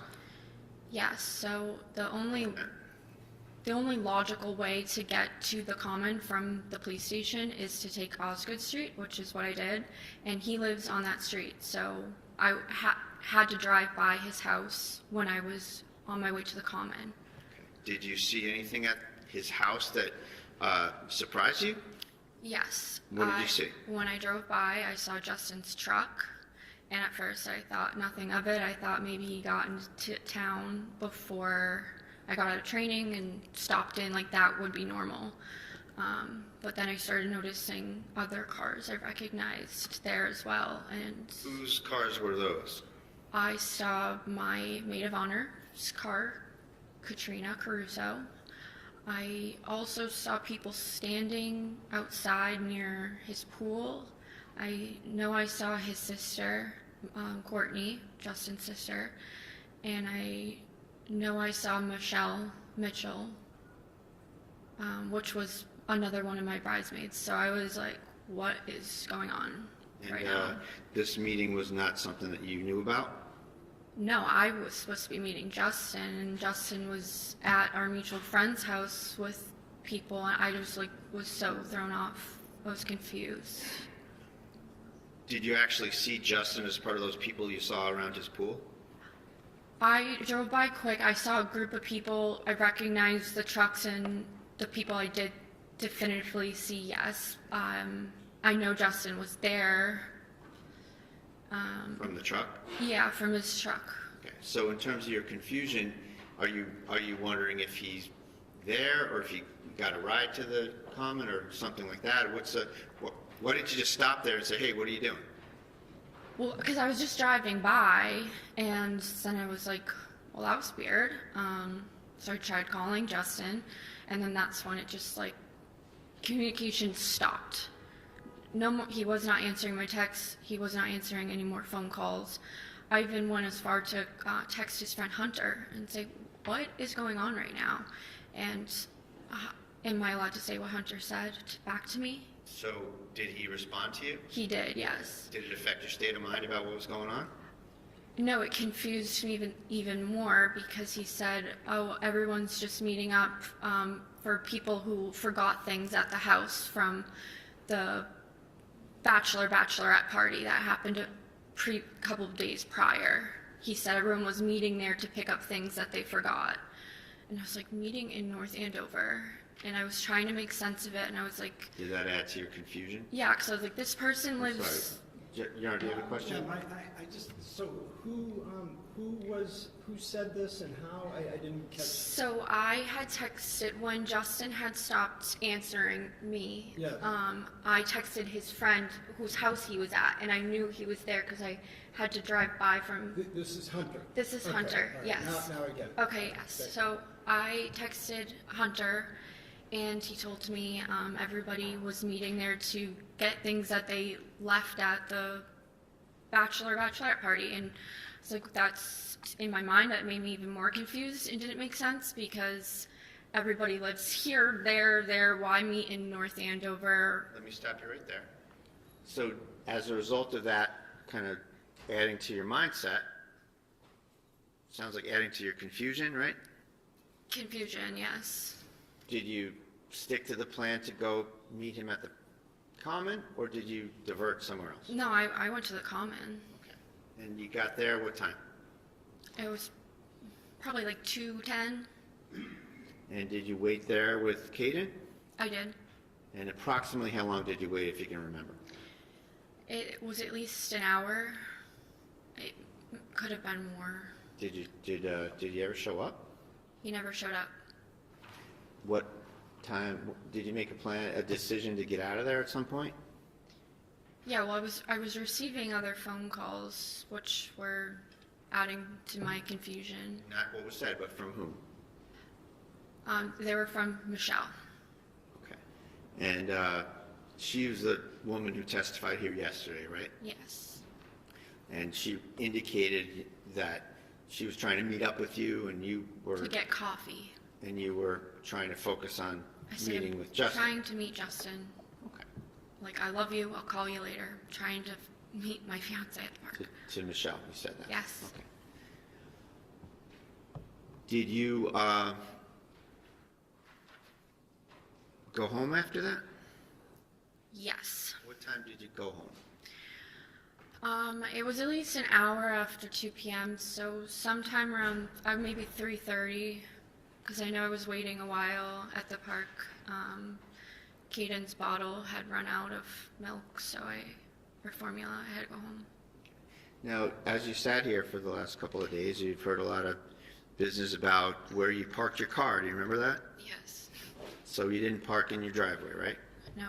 And you're adjacent to a school at 125 Phillips Brooks Road, right? My neighbor to my right is a And school. I should say for the record, your home is 125 Phillips Brooks Road. That's my home. Single-family house in North Andover, right next to what school?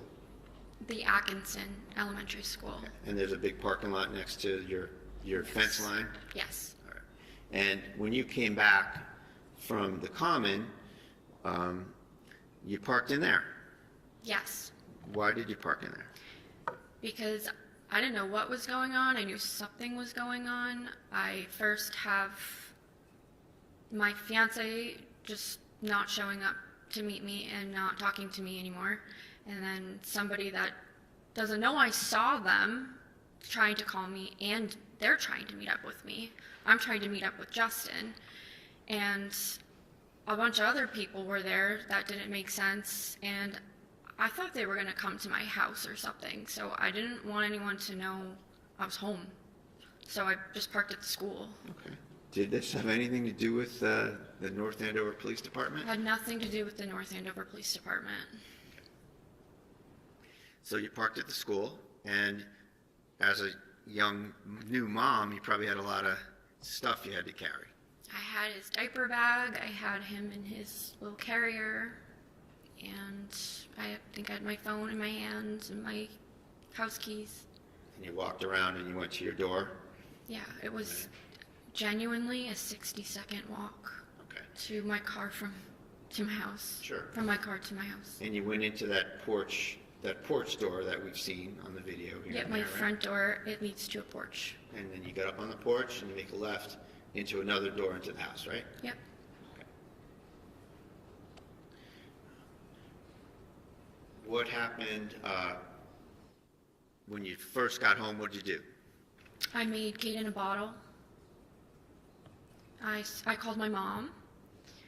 I asked my mom if she would come over because it was like, what do I do? Like, what's going on? So you wanted some support from mom? Yeah, so like advice. My mom's my best friend.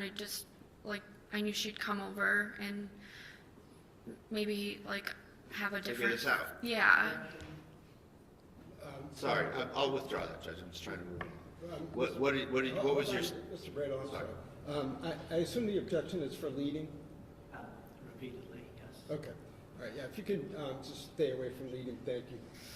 What was your state of mind about having mom come over? I was sad. I was really confused. And I wanted her advice. How far away does your mother live? She lives in Methuen, so it was about, her house is about 7 to 8 minutes away, but I think she was on her way home from work at the time, and she has to drive right by my house, or my old house. How was Caden at the common and then getting home? How was he behaving in terms of fussiness, or was he okay, or sleeping, or quiet, or what? I ran out of his bottle while at the common. I thought I'd brought enough. I think if our plans played out, I would have had enough for taking a walk in the common. But because I was waiting for so long, I ran out of his bottle and he started crying. I drove right home. And then at home you made another bottle and started to give him the bottle? Yes, beat him. Okay. What time did your mother get there? Approximately. Like maybe 5 to 10 minutes after I got home. And you did you visit with your mom for a while and consult with her on the situation? Yeah, we sat on my couch while I fed Caden. She did some, my house was messy, so she was just trying to pick up around the house a little bit for me. And we were just talking. Okay. And did she leave at some point? She did. When was that? Probably had her over for about an hour. So maybe 5 o'clock she left.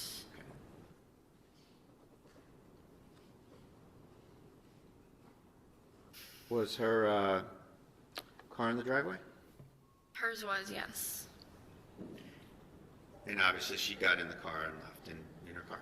Yeah, I told her that I was gonna be packing and probably going camping with my son, which is normal for me. My family owns land. We call it our happy place.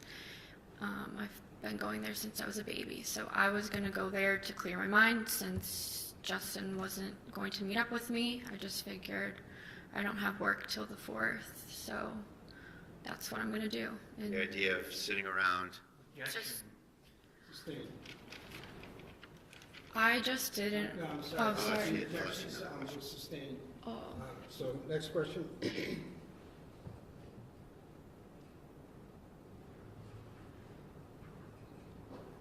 Why did you want to go up to the land?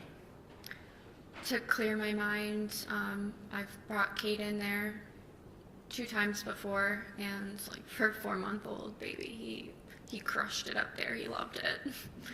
So I just thought, I texted Justin, I'm going to my land. He knows what that is. He proposed to me there. He knows I call it my happy place, and I told him I'll send you pictures when I get service, and I love you because there's not good service up there. And that was the last thing I ever said to Justin.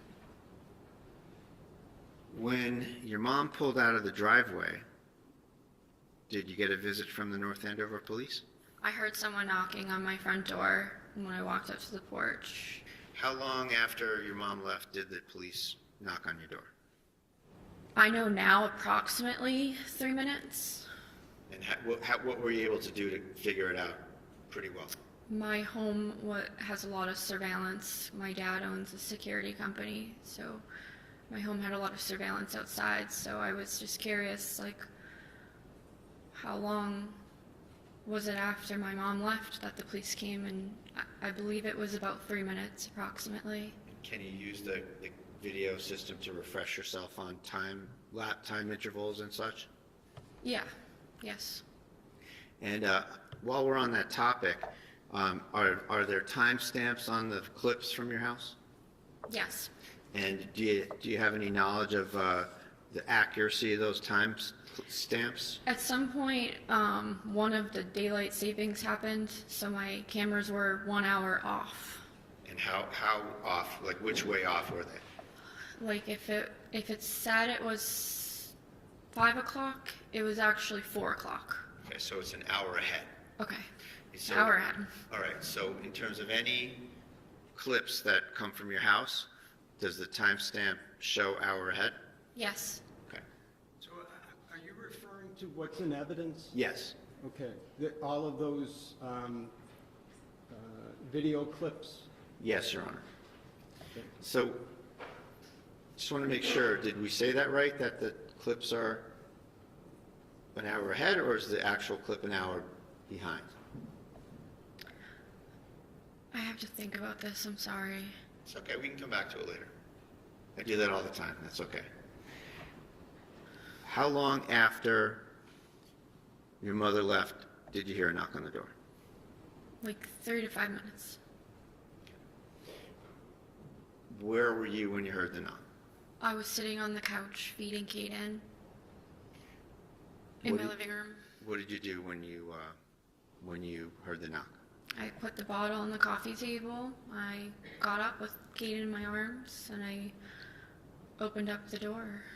You walked out on the porch and... I walked out on the porch. So there's like 2 doors. My front door leads to a porched-in area. Walked out onto the porch and opened up the front door for 3 police officers. And who were they?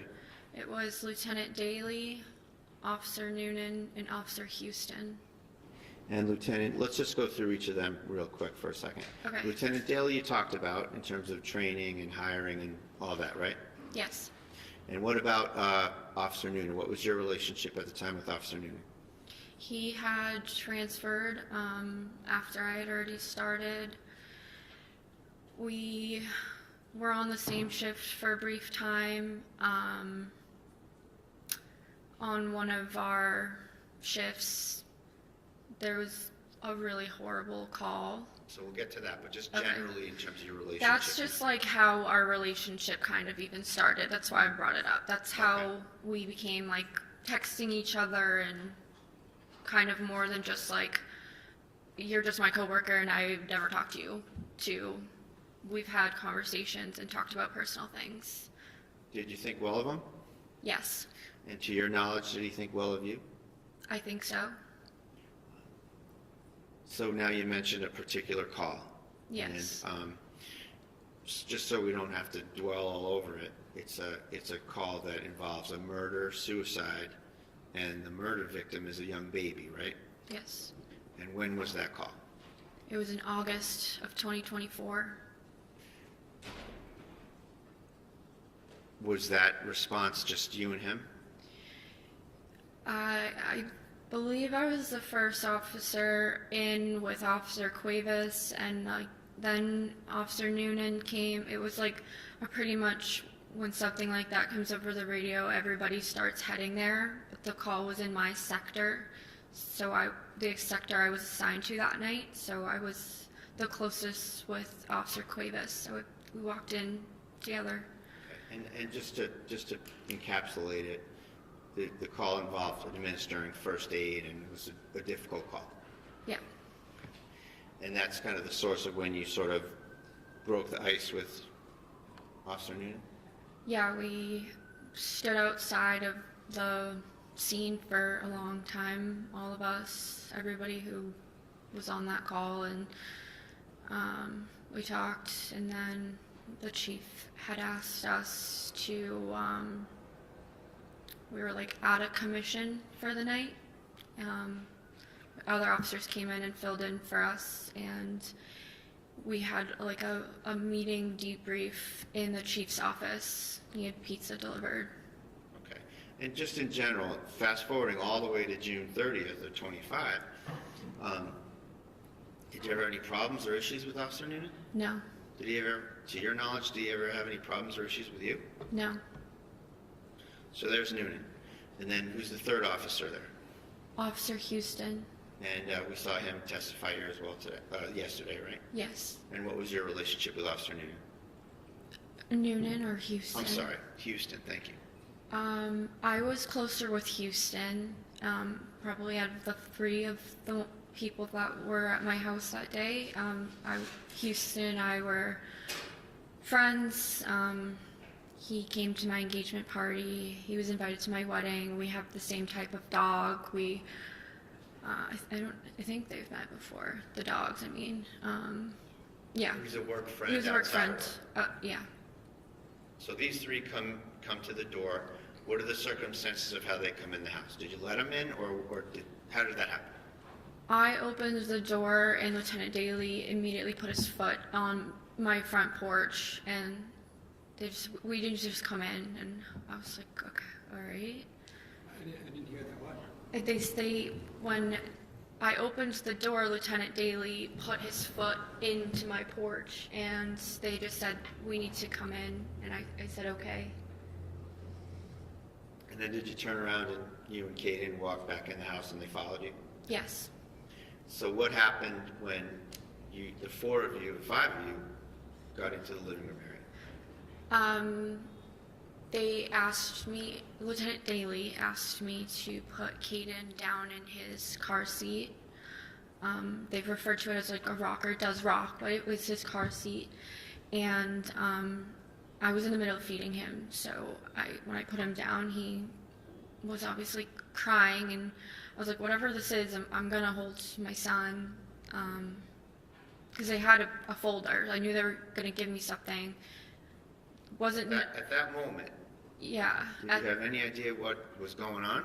No, I knew, obviously I knew something was going on. The police are in my house, my coworkers, but when they told me to put Kaden down, I was like a little hesitant because I'm in the middle of feeding him, and then I listened, I put him down, and he started crying, and I was like, no, I'm gonna hold my son, whatever this is, like, I'm gonna feed my baby and read it. So I picked Kaden back up, and I had him on my lap while I opened the envelope, and that's when Lieutenant Daly said, Justin filed a restraining order against you. Okay, so you're trying to read it and he's talking to you and the baby's crying? Nope, baby you isn't feeding crying him? anymore. I picked him up and I'm feeding him. What did Daly say to you about the situation? I asked a lot of questions, like why? I was supposed to meet him at the park, like a couple hours ago. I'm confused. He said he didn't know anything, and I said, do you have the affidavit so I can read what I'm being accused of? And they didn't, and they said they didn't know the details. And he said that Kaden was on it as well, and Did that affect your state of mind? yes. How so? I knew in that moment I was going to have to hand my 4-month-old to a police officer to be brought out of my house. How did that make you feel? I don't know if there's a word. Sad. Were you able to have a minute or two to kind of comprehend it, or did something else immediately happen? I comprehended it. I was asked to pack a bag for Kaden for about 2 weeks. Who asked you that? Lieutenant Daly said the court date was in 14 days, so he said pack enough for 2 weeks. And He said that to you? yes. So you didn't take it upon yourself to want to do that? No, they told me that I needed to pack a bag for Kaden because he was going to go be with Justin for at least the 2 weeks till the next court date. Who was there when that came up? That was when the three of them we were all in my living room. Did Houston or Noonan say anything at this point? No. I knew if I put Kaden back in his car seat, he was going to cry. He loves being held. So the plan at that point was to go get some stuff? Yes. So you had to put Kaden somewhere? Yes. And what did you do? I handed Kaden to Officer Noonan. Why'd you give him to Officer Noonan? I could say I trusted all of them. But I knew Officer Noonan I know Officer Houston has no kids, and I knew Daly seemed like preoccupied, and I knew Noonan had kids. So I guess that's probably what went through my mind, but it really wasn't that much of a thought. I just knew I had to have someone hold him because I didn't want him screaming in his car seat on the ground. Was he someone that you trusted to do that? Yes. What happened when you handed your baby to Officer Noonan? He took Kaden from my arms. And what about the bottle? What happened with the bottle? He took the bottle as well. And, what did he do with respect to the bottle and Kaden? He was trying to feed him.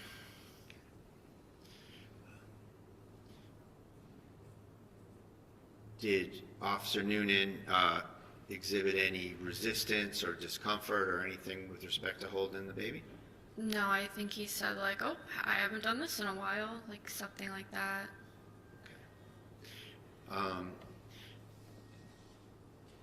What was your intention at that point to do?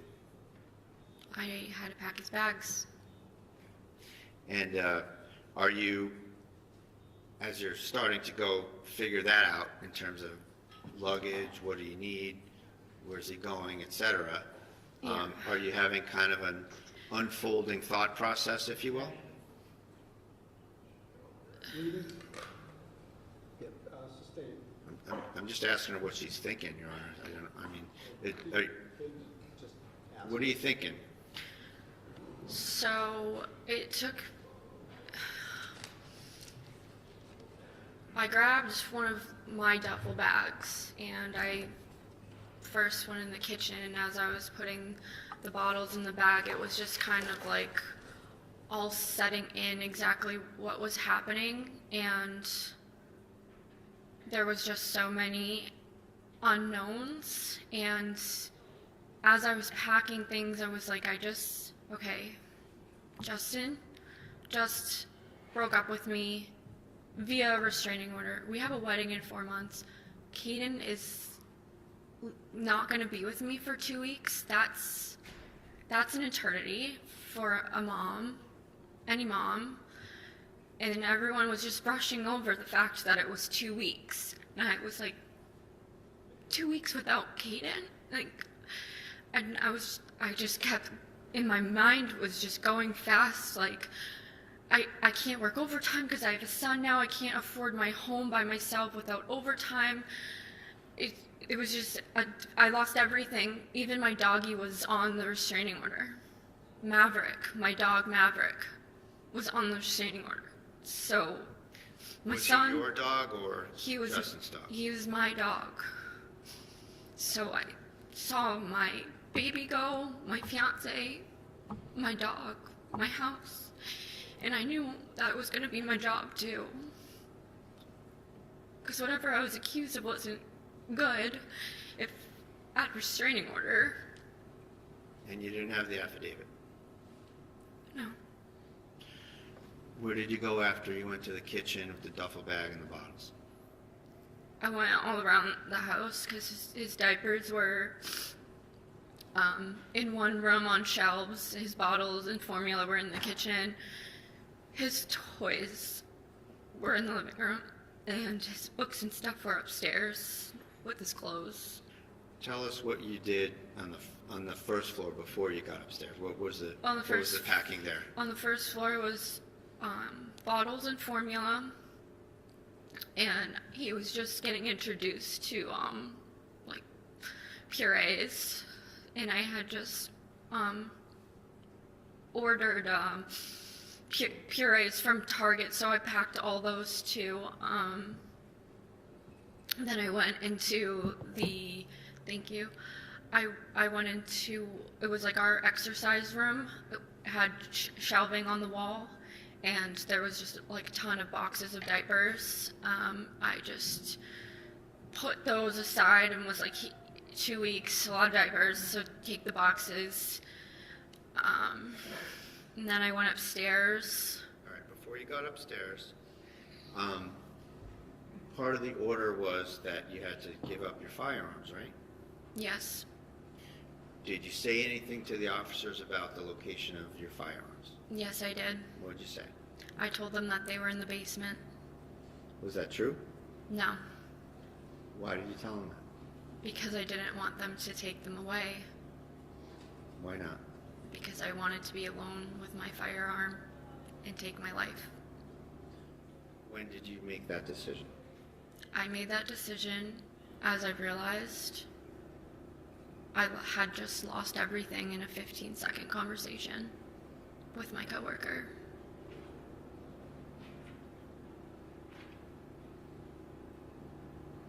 Where were your firearms? They were upstairs in a green safe In your bedroom? in my bedroom.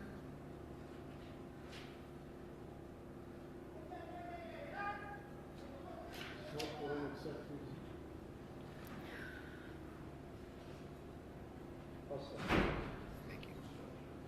So you went upstairs, you mentioned? Yes.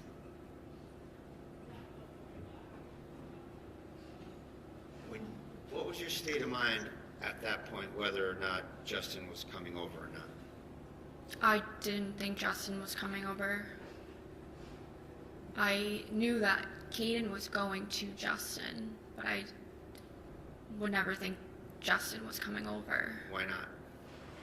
That's just not like normal practice to put a plaintiff and defendant in the same room intentionally. Usually you're doing the opposite as police officers, so I didn't think Justin was in the house.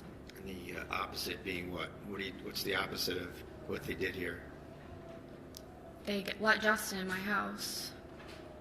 So what's the normal procedure? Normal procedure is to separate people. It's like the first thing you do on any call where there's any sort of argument. You separate. Now, you've served restraining orders, you mentioned, right? Yes. Is there a provision in those orders for accessing property? I don't know about specific provisions. I can tell you like what I've done before on a call where there was a restraining order involved. I don't know if it's a provision or not, though. Okay, we'll move on from there. Okay. So you were going to go upstairs, Yes. and you had made that awful decision already? Yes.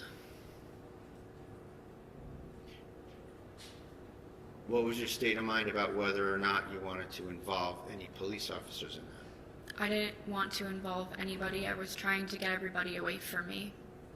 Why didn't you want to involve any police officers in that? These police officers in particular?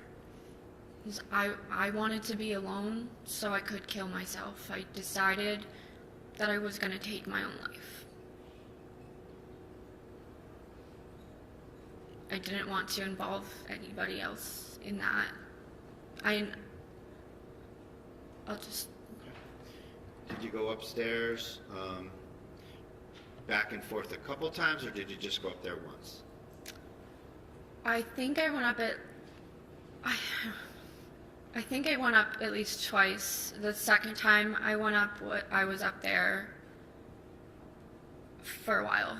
Do you remember who accompanied you on each of these trips? It was Officer Houston and Officer Noonan. Was that the first time or the second time? That was the second time. And was there a visit upstairs before that? Houston and Noonan visit? Yeah, I was trying to hand them things so they would go away. Okay. Where did that happen? That happened upstairs. So I was first in the room. You walk up, there's a landing. The room on the left is Caden's room. I went in there first and I put books in a car seat because Justin Struck didn't have the car seat. And I handed it, I don't even know who I handed it to one of them. And I said, can you bring this downstairs? What happened after you said that? Somebody brought it downstairs and then they came back up. So you struck out in terms of what you testified to earlier? Yeah, I just kept trying to hand them things to make them go away. Meaning, what do you mean make them go away? Be more specific if you can. Like, What was the plan? I knew if I pulled out my firearm in front of a police officer, I would get shot. That was not my intention, and that's not what I did. I was trying to get them away from me, so that didn't happen. So they weren't put in that position, because I'm not dumb. I was a police officer. If someone takes out a gun in front of you, yes, that's a threat. Yes, that's somebody that you probably feel threatened from. So, but if you want to kill yourself, why not just let it happen that way? That's selfish. I would never do that. Even looking back now, like reflecting for 9 months, I think my decision to do it to myself was selfish to everybody who loves me, so I'll just leave it at that. I wanted to kill myself. Me and my gun, no one else involved. How many different times did you try to have the officers transport some stuff downstairs? Several. At some point, did Officer Houston leave the second floor? Yes. And that left who up there? Officer Noonan. So upstairs it was Officer Noonan and yourself. Yes. At some point, did you go across that landing to the other room? Yes. Tell us about that. I was on the floor packing more clothes in the duffel bag. In which room? My bedroom. Okay, When we walk up Hold on. the stairs to the right. Okay, so you finish up in the other room and you go to your room. Yes. All right. Tell us the circumstances of where do you go, where does Noonan go when you go into your bedroom? So nobody came into my bedroom with me. I was asked, I can't even say who exactly, like I don't know if Officer Houston had come back up at the time, but somebody asked me, who is that downstairs? And I said, I have no idea. And Let me ask you a little bit about that. What was your state of mind about you being asked that? What were you thinking about? I was like, I don't know. Did you hear anybody come in? No, but they did. Because they were on the landing, they would be able to. I was like more into my bedroom than them, so I was like, I have no idea who's here. Shouldn't you guys know? Okay. What happened next? Officer Houston walked down the stairs first. Officer Noonan followed him down several steps. Did that give you a chance to do anything? That was, I knew, my only chance to be alone with my firearm.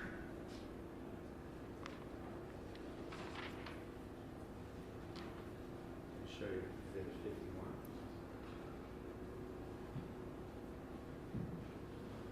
What's shown in Exhibit 51? That's my bedroom. That's the room on the top of the landing to the right. Where's the photographer standing in this picture? He's standing in the doorway. When you went to go get that firearm, was there anyone in your view in that landing? No. Was this after you saw Noonan depart? Yes, his back was turned towards me. He was following Officer Houston downstairs. Did he stay that way, or did he disappear from that scene? Well, he must have turned around at some point and walked back up the stairs because... You know how when you're near somebody that's going up and downstairs, you can hear going up and downstairs. Did you hear any particular number of steps? No, I'm certain I heard him and saw him walk down several steps. Okay. And how did that affect your state of mind at that very instant? I knew that was my moment. To do what? Kill myself. What did you do? So that shoebox was not on top of the green safe. At the time you were doing this? At the time, yeah, there was nothing on top of the safe. All right. And you're referring, for the record, there's a orange lined box in the picture? Yeah, it looks like, Is that what you're talking about? it looks like a shoebox, yeah, yes. Mr. Brady, can you just give me a moment to catch Sure, up? absolutely.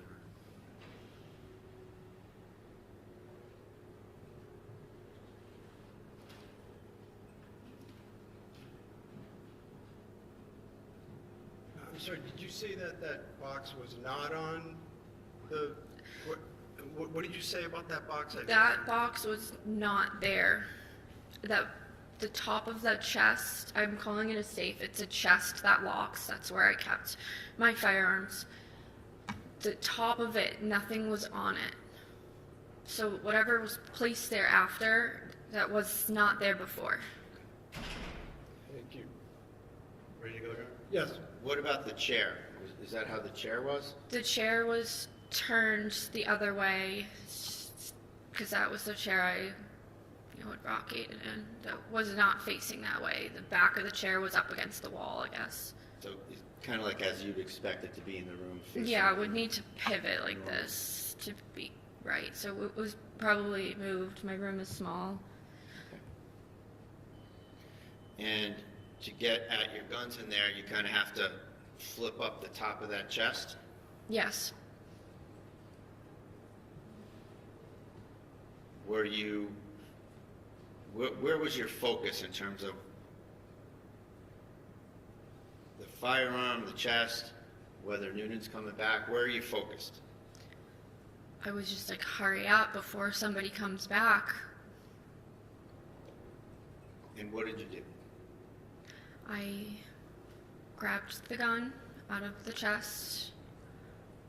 I put it up to my chest here. So what was going on with you putting it up to your chest? What was that all about? What do you mean when you say you put it up to it? Like I just You made a motion to your stomach area, right? Yeah, like I just grabbed it quickly. I bent over, grabbed it, put it here, took 2 steps backwards, and I don't want to make the motion of what I did because it's horrible.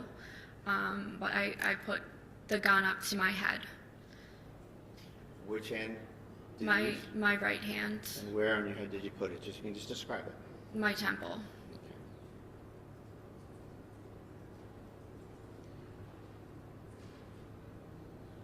Was Noonan in the door frame by now? Not yet. He had just walked in, like when I pulled the trigger on myself, with the gun pointing towards my head. What happened when you pulled the trigger? He said, "Kelsey, no. Kelsey, no." I pulled the trigger. I'm sorry, but I said, "Fuck."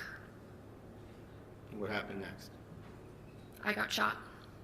How long after you said that did you get shot? I don't even think I got to the K in the word before I was shot. What did that feel like? What part? Getting shot in the chest. Hurt? Did the force of that bullet knock you in any particular direction? It knocked me backwards.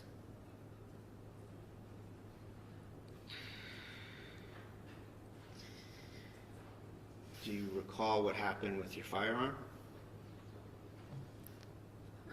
I got moved.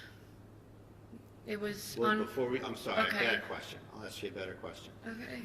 Right at that point, as you're shot and you're flying back or falling back, or whatever you want to call it, can you remember what happened with your firearm? It fell out of my hands. It was to my head, and it fell out of my hand. And I fell on the ground, and the firearm fell on the ground. Couple of questions before we move on. At any point when you were doing that, when you you had the firearm up to your head. Was Noonan present during the time you raised the firearm to your head? Like when I motioned up to my head with it, Correct. no, he was not in the room. Nobody was in the room. When Noonan came into your view, where was the gun pointed? The gun was pointed at my temple. At any point, did you move the muzzle of that gun No, towards Noonan? no, never. Did you move it anywhere? No, never. Did you ever intend to harm Noonan? Never.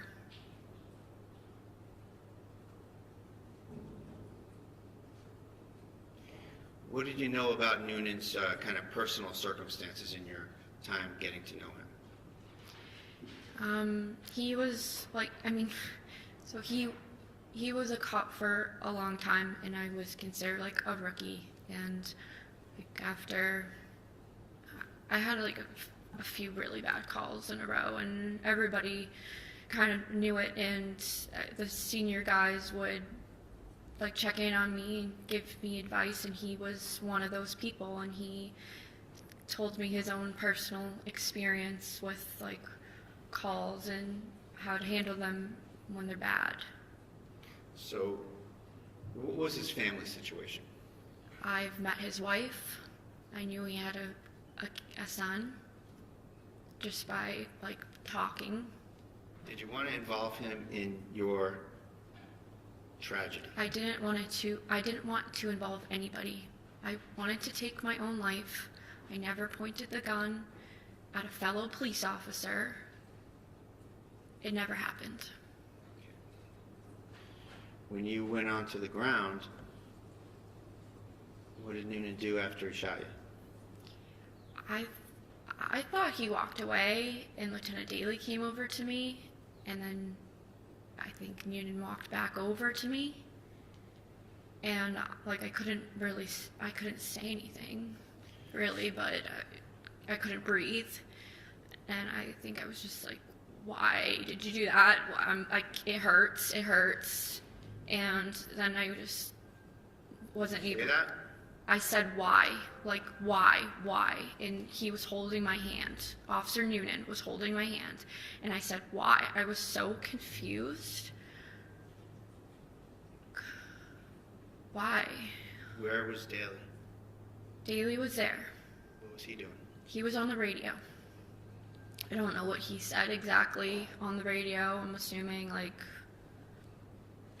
So, you get shot, and you got shot in the chest, right? Yeah. Lower chest. Well, after being shot, how did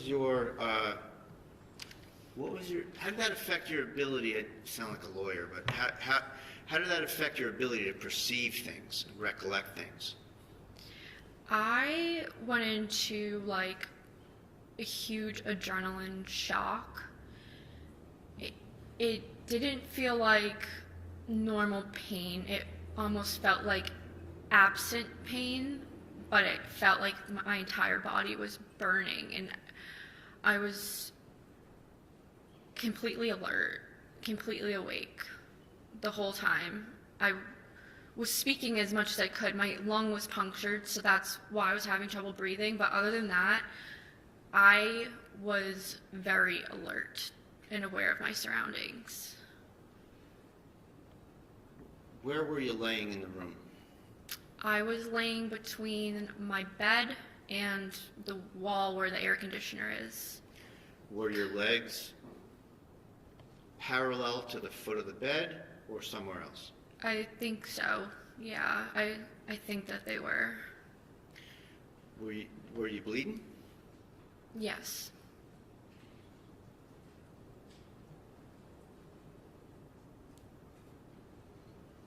Is that the way you wanted this to happen? No.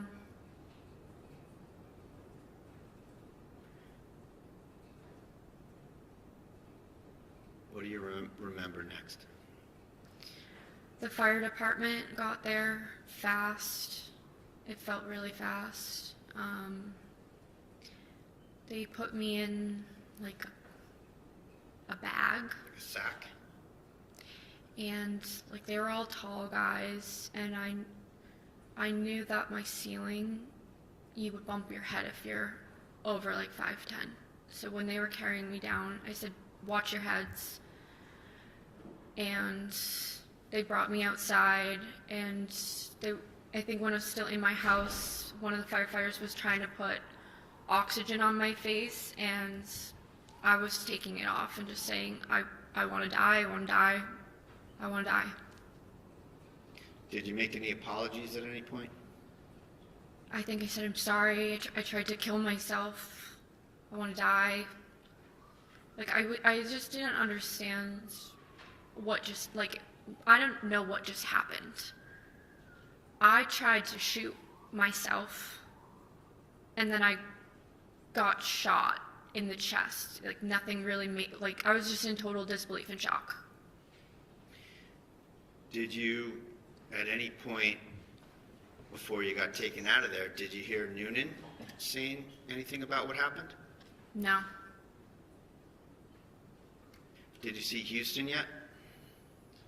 Houston, yes, he came in, and I think he put, like, medical, like, gauze on the wound. Somebody did. He had the medical bag. I remember that. Were you able to sort of perceive the first aid techniques they were administering to you? No, I wasn't paying attention to it. I was, like, trying to focus on breathing because it felt like I was choking. Like, it felt like I was drowning. So they bring you downstairs, and at what point in the trip downstairs and out of the house were you trying to take off the mask? I think the whole time. And when I was in the ambulance, I said to everybody, "I'm a fucking idiot. I just tried to kill myself with an unloaded gun. I'm a fucking idiot." And then I said that to everybody. I said that to the hospital staff. I said that to all the firefighters. I probably said that when I was laying on the ground. Those were the words I just kept repeating. What were they doing to you in the ambulance before the ambulance departed in terms of working on you? They were working on getting a med flight. I had to get a blood transfusion. I finally agreed to keep the oxygen mask on my face, and they were doing my vitals and just trying to keep me stable before I was going to be transported to the hospital. And what hospital did you go to? I was flown by med flight to Massachusetts General Hospital in Boston. So by helicopter? Yes. And then when you were in the helicopter, was there anybody that you knew in the helicopter? No, when I was in the ambulance, I was holding on to firefighter Smirtelni's hand. And can you spell that for the court? It's a funny spelling. Why don't you spell that, if you can? I don't. His first name's Kevin. And is it, let me take a crack at that. Is it Smirtelny? Yeah, I think you're right. Okay. And did he go in the helicopter? No, he was holding my hand the whole time I was in the ambulance and comforting me, and I asked if he could go in the helicopter. I didn't want to let go of his hand. I asked, "Can you come in the helicopter with me?" And he said, I can't, no one can. Okay. So you get in the helicopter, you're getting transported to Mass General, is it? Yes. Now, was there another problem with the oxygen in the helicopter? It either like ran out or it shut off, and when you're in a med flight, you're laying down and there's a person flying the helicopter next to you, and I just like tapped him and like gestured. It felt like I was drowning again. Felt like I was choking I couldn't get a breath. So I just like told him, like, I couldn't talk, but I gestured like to the oxygen that was above me. It wasn't working, and I think they had switched the tank or something, or turned it back on. Something happened, but my oxygen got shut off in the helicopter, and they had to fix it. Was that indicative of maybe some kind of a change of heart about whether you wanted to die? Yeah, I think so. It's hard to say in those exact moments because it took a lot of healing from the moment I decided to make a suicide attempt to now to be healed mentally. So I don't know what my exact thoughts were in that moment, but I know when I got to the hospital, I said, I'm a fucking idiot. I tried to kill myself with an unloaded gun. How could I be so stupid? What was the length of time that you were at Mass General? Like the length from when I was admitted to discharge, it was 53 days. And how many operations have you had? I've had 5. And what were the kind of the main issues that the... Objection to the relevance at this point. Relevance? Just the circumstances, Your Honor, of what happened to her. Sustained. May I have a moment, please, Your Honor? Yes. Take your time.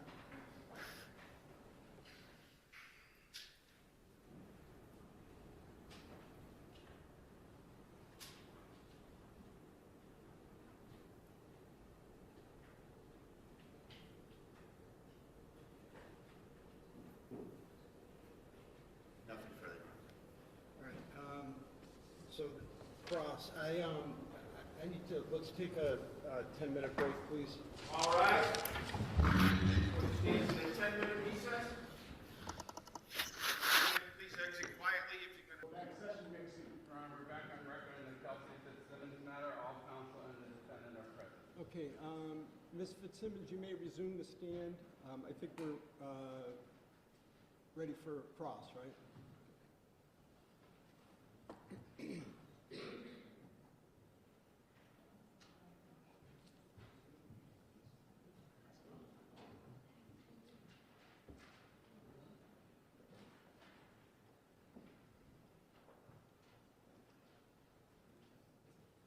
Yes. You know as your time as a police officer that domestic calls are the most dangerous. True? Yeah, that could be true. It could be true. Well, they're the most dangerous, right? That's where... I go into every call thinking it could be dangerous, but I guess domestics are. If that's a fact, then yeah, sure. Okay. Can you just keep your voice up? Yeah, sorry. That's okay. Sure. Well, okay, we'll step back and we'll go with your point. Every call is dangerous, right? It could be. Sure. Well, you have to treat it that way. Yes. Right? Because you don't know what you're walking into. Yeah. Domestic calls, like we just talked about, can be especially dangerous because you're dealing with people who are sometimes highly emotional. Right. Okay. That's why you always separate when you get to a scene. And we'll get to that, okay? And I agree with you that you need to keep people apart. Right. You also need to... Excuse me one moment. Yeah, you're going to need to ask closer, Cross closer to the mic. Okay. Thank you.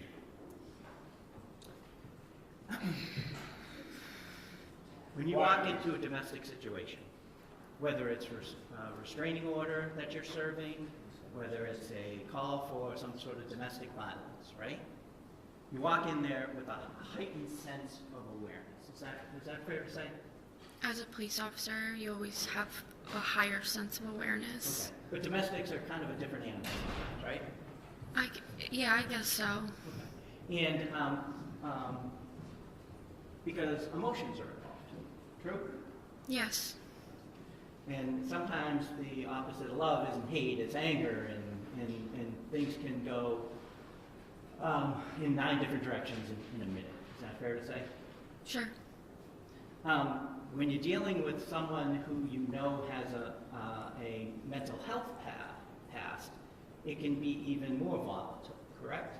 Volatile. Yes. I wouldn't use that word as it pertains to mental health, sir, respectfully. There is a as a police officer, there's a heightened sense of awareness, right? You're taking all the information in. In every call, yes, yeah. Well, domestic violence call in particular. You don't agree with me? No, I do. I agree with you on every call. A heightened sense of awareness is key to being a police officer. So domestic, car accident, anything. We go to work in a bulletproof vest. Exactly, that's my point. Yeah, we have So, to. When you go to a domestic call, you try to separate people, right? Yes. Because if they come together or you can see each other sometimes, bad things can happen. Right? Yes. And so when you walk into a domestic violence situation, or any situation, right? Your first order of business is to keep everybody safe. Fair to say? Yes. The people who called, right? Yes. Yourself. Yes. If you have a partner, your partner. Yep, the other officers, yep. If there are family members there, you want to keep them safe. True? Yes, police officer, your job is to keep everyone, including yourself, safe. If there are children, you want to keep them safe. Everybody. Okay. So, and if you think there are guns in the house, that is a particularly serious concern for you also, right? Yes. For your safety, Yes. for your partner's safety, Yes. for the children's safety, for everybody, right? For everybody. And you know that, correct? I know that. And so you know when you walk into a scene, when you think there may be some mental health issues, that there may be some weapons, that you don't take your eyes off anybody, correct? Yes. Okay. So you don't let someone walk into a room by themselves, right? You shouldn't know. You should have, and I think with Officer Houston, you should be in their pocket, right? I'm not familiar with that phrase. Did he say that? You did. Okay.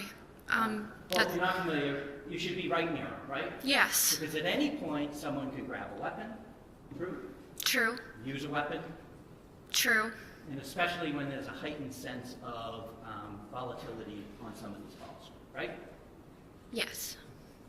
And you know that as a police officer, correct? And Yes. that's just kind of common sense anyway, right? Yes. And you've been trained on that. Yes. And so you don't take your eyes off any of the parties, true? True. Right. You don't leave them alone. True. That's what you're trained to do, that's what you're supposed to do, and that's pretty much common sense of what you do. That's what you're supposed to do, yes. Right, okay. We agree on that. We do. Now, if there is you are a police officer, so you know other divisions of the forces, correct? Like SWAT. You understand what SWAT is, right? I was a very new police officer. I was only on for about 2 years. I'm not familiar with SWAT. I know it a little bit. Okay, so we'll talk about what you know. Okay. SWAT is like a special weapons tactical team. You know Yeah. that, right? So I know that. I don't know exactly what their job functions are or what they do. You do understand that they respond to highly volatile situations that are dangerous. True? Yes. If there is a weapon involved, somebody's barricaded, there's an active shooter, they respond. Yeah, correct? they go to everything that's bad. Okay. Because they're highly trained to deal with those situations. True? True. Okay. They're the ones who see guns all the time, see violence all the time, and have to react to a weapon. True? True. Okay. Because not every call involves a weapon. Some of them are, like you said, car accidents. True? Every call is very different. Yeah. And so, but those guys are trained and picked because they deal with that stuff well. True? I don't know how they're picked or trained. I know nothing about their training or the process of becoming on SWAT. Okay, but you know to call them if something happens. That wouldn't be my job, but my supervisors. But yes, we can agree to that, yes. Okay. They get called to bad things. I know this. They get called bad things and have to deal with bad things. Yes. And you know that as a police officer, you need to qualify and get trained in order to do certain things. If you're on, like a domestic violence officer may have to be trained in domestic violence to be in a unit like that. Yeah, I mean, we didn't have that on my department, but I have heard of that on other departments. Like a domestic violence detective would probably be trained more in that sense. Right, so there's sometimes specialties Yes. that people focus on, that Yeah. people are prepared to deal with better than other people. True? Yes.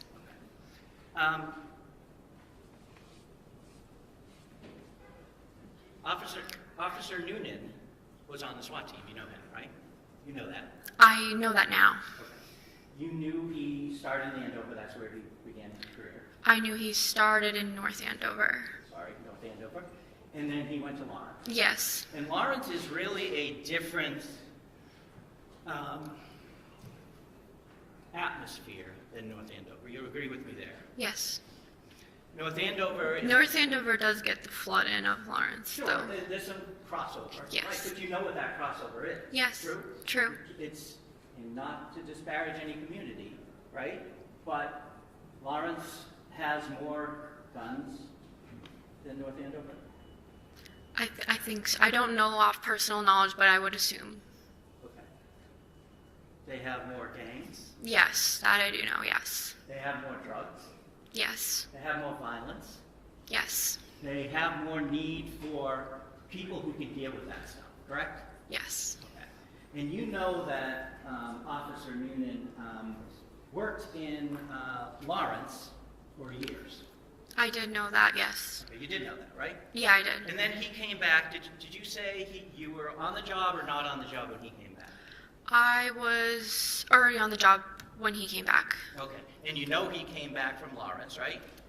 And when he came back from Lawrence, it was really, he was the most experienced person on the force at this point, right? From what he had been through? I didn't know his experiences. Okay, you knew that he was... I honestly thought I looked at my lieutenants as that Well, for me.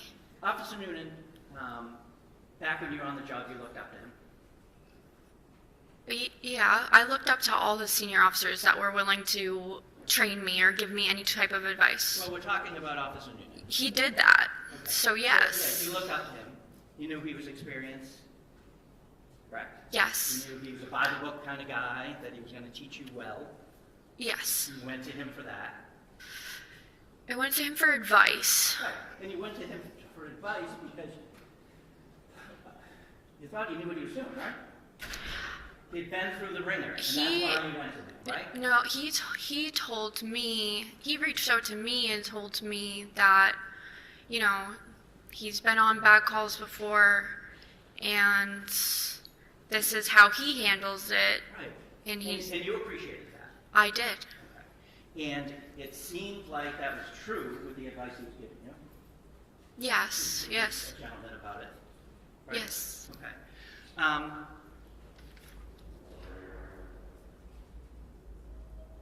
Justin's a different story in your life, correct? Justin,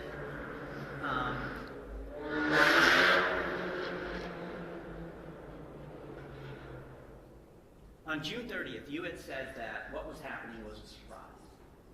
I don't know if you used those words, but the demeanor you gave off was this came out of the blue, right? I was very confused. You were confused, but and we're not going to get into it, but stuff that happened that weekend before, that Saturday night, that would have given you some inkling that something was wrong, right? I was aware me and Justin were in an argument. I was aware the second I woke up in the morning, that's why we were planning to meet. So it wasn't a surprise that there was some strife between you and him at that point. No, I knew that. I'm saying I was more surprised about being ditched at the Common and the police involvement. Those were the police had come to your house on that Sunday to check in on you, correct? I got accused of... I'm not asking what you were accused of. They came to see if I was okay. They thought I was in a car accident. I was never in a car accident. Okay. But they came to you because they were concerned about you, right? They thought I was in a car accident. Okay. And on the Monday... Somebody told them that. On the Monday... Well, okay, we'll get back to that. Okay. Okay. On the Monday, you were surprised by this order, correct? Yes, I was surprised by the order. And you say that you have no idea why this has happened. Right. You eventually think that you're,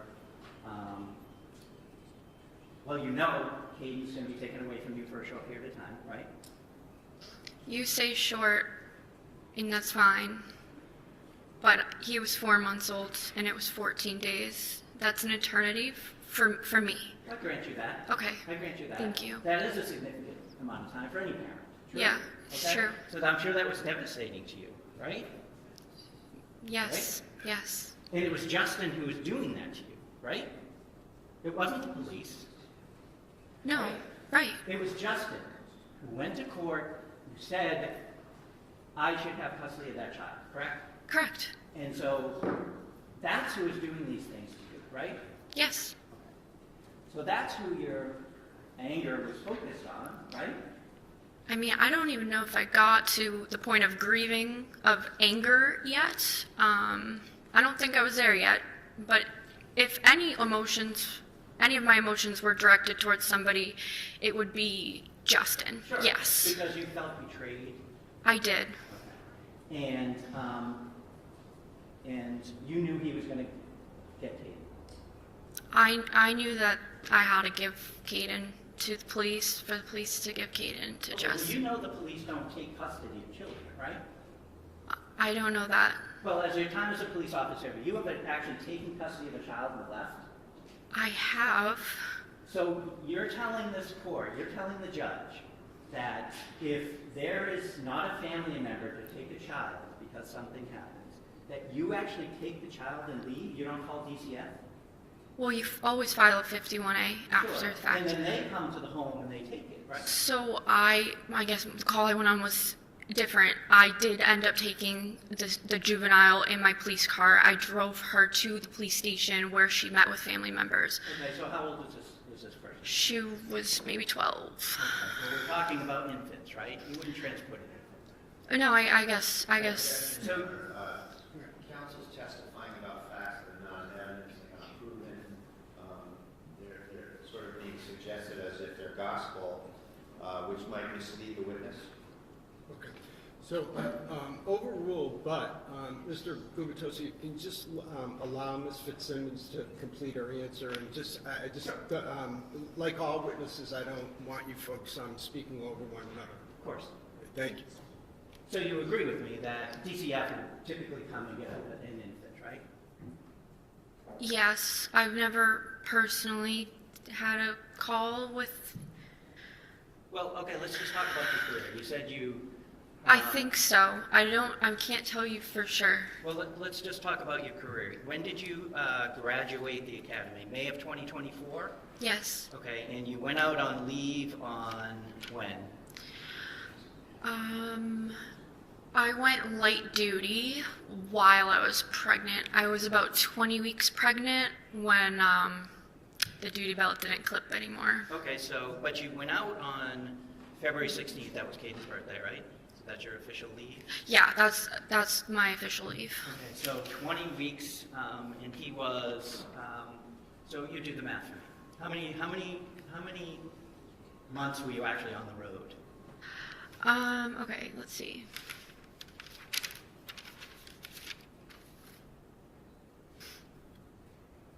So like 7 months, and then I was light duty. So I graduated the police academy in May of 2024, and I went out on maternity leave February 16th of 2025. So were you actually just on the road for 7 months? Light duty, you're not on the road because, I mean, you're pregnant. Understood. Yeah. Understood. And that was your choice to stay in the station and work that way, right? Yes. Okay. But you were actually on the road, going to calls, doing the dirty work as a police officer, just for 7 months, right? Yes. Now, I'm going to jump back to June 30th at the house after the police come, right? You called your mom. You asked to do that, and they let you do that, right? There's no prohibition. You're talking about after the police? Yes, after the police arrived. Yes, I called my mom. Okay, Okay, and she came. Yes. Okay, she came. Now, you called her your best friend, right? My mom is. Your best friend, right? And so you could have talked to her, correct? Yes. When Justin arrived, you knew he came in the house, right? You heard him. No. You didn't hear him come in the house? No. You knew he was coming to get the baby. I never expected a police officer to allow the victim or plaintiff in a case to enter the home where the defendant is. That. Well, you knew he was getting the child, correct? Yeah, but I thought that I passed Caden off to walk outside. I never thought, or I never knew Justin was in my home. You knew he was coming to the house? I thought they would do it at the school, but yes, I mean, I knew he was going to be in the vicinity. I never expected or knew he walked through my front door. When you went upstairs, and we'll talk about that green chest you called it, correct? Yes. Was it locked? No. Okay, you could just flip it open. Yes. When you claimed you pulled the trigger, it clicked. It did. It was not around in the chamber. Correct. There was a full magazine in it, right? I think so. Okay. Yeah. Well, you used that gun to go shooting on Friday, true? That is true. That's why I didn't chamber around, thank God. And when you're doing shooting, were you qualifying? What were you doing on that Friday? We have a qualification, yeah. Okay, so you had to do that, right? Yeah, because... And when you're shooting for qualifying, when you're at the range, how do you hold your pistol? 2 hands, and then there's some where they say use your strong hand or your left hand, you're not strong. But your typical reflex is 2 hands, true? Yeah, that's 2 hands extended. That's most of the range day, yeah. Right, that's your training. That's the safest way to shoot a gun, true? So that's your default? That's what we do at the range for those 8 hours, other than the one part where you shoot with your strong and non-strong hands. So on Friday you spent hours shooting with 2 hands? Yes. Yeah, it was Friday, yes. Well, I'm asking you. I think so. Now, you stated that after the police came and you were starting to process things, true? Yes. And it took a bit for you to process things, about your life unraveling, if you will, true? Yeah, as I was packing things, it just started to hit me, like, this is going, this is going, this is going. Just, as I was walking around the house, I just was like... All those things are going, and it's all because of what Justin did. Yes. Thank you. I have nothing else, Judge. Redirect? No redirect, Your Honor, thank you. Okay.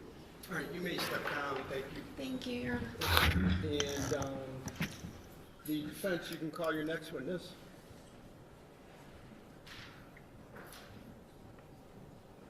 Your Honor, the defense, Okay. aside from Aside from what? the view. Okay. All right, so can I see counsel at sidebar along with Ms. Fitzsimmons?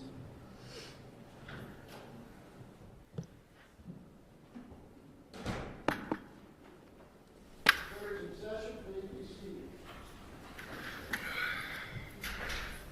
Good afternoon, Your Honor. We're back on record on the Kelsey Fitzsimmons matter. All counsel and the defendant are present. Okay. All right, so I guess let's start with the view. Mr. Bradel, is the defense still seeking a view?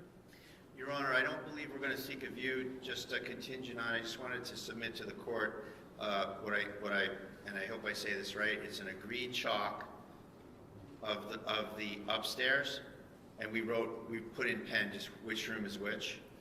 Okay. And we were going to just submit that as a chalk, Your Honor. Okay, so as a chalk, so And I believe it's agreed. In other words, is what, Jesus, man, I'm tongue-tied. Is what you're saying that I shouldn't take these measurements for the truth or something? What is?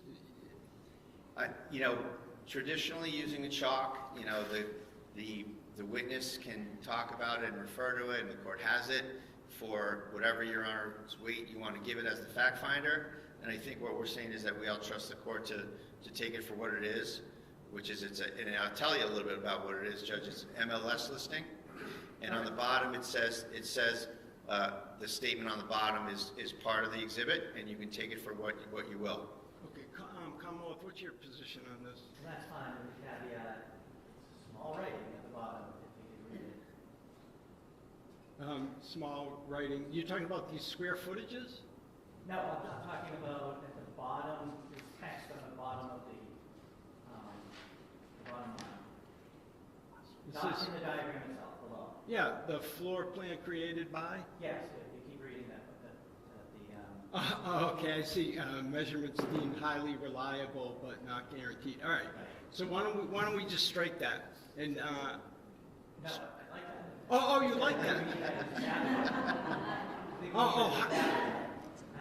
And then if it can be an agreed exhibit, I have no problem with it. That's fine. Okay, you like that. And I apologize. I'm losing steam. So I just all right. So you want to keep that in, we'll just mark it as a chalk. So why don't we do this? And you want the version that says baby's room, KF's room? Yes, please, Your Honor. Okay. Why don't we mark it for ID at least, and then I'll use it.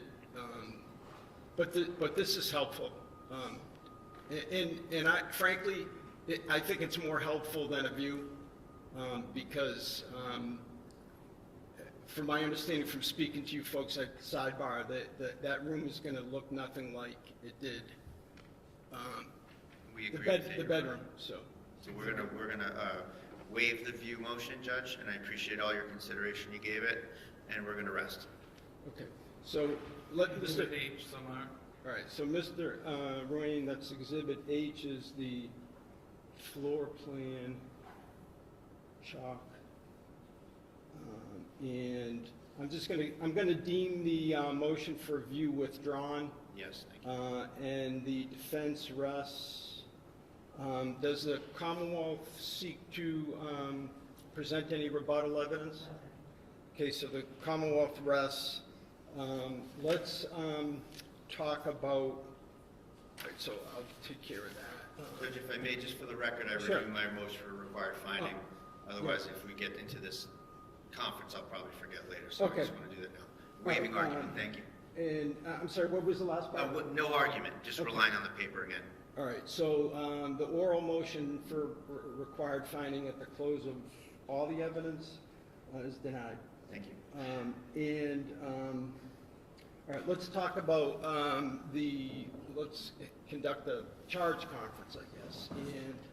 And I disseminated some proposed law related to the elements of assault by means of a dangerous weapon, and it's been marked as Exhibit C. Have you folks had an opportunity to take a look at that? All right, so let's start with the Commonwealth. Any additions, subtractions, objections, et cetera, modifications? No, not really. I just want, and I'm sure that Your Honor is aware, I don't necessarily see it in writing that an assault can be committed in either of two ways. I just wanted to be clear that the Commonwealth need only prove one of the theories of assault. Yeah, so I'm sure Your Honor. I am, but your point is well taken. So what I tried to do is I tried to take my jury instruction and make it more applicable to here. But yes, I think we all agree that under the two different theories, the SJC actually said not to use the term theory. There are two different types of assaults. It can be either or. Surprisingly, I didn't realize that it wouldn't need to be unanimous. by the jury. Okay, so other than that, that's duly noted. Defense, your view of the law of the case? We're fine with this, Your Honor, and I do acknowledge that it's two theories and it can be proven either way. Okay, all right. Thank you. All right, that's great. So let's talk about tomorrow. Let's talk about closing arguments. So we'll reconvene in the morning, and 30 minutes each side for closings. You think that should suffice?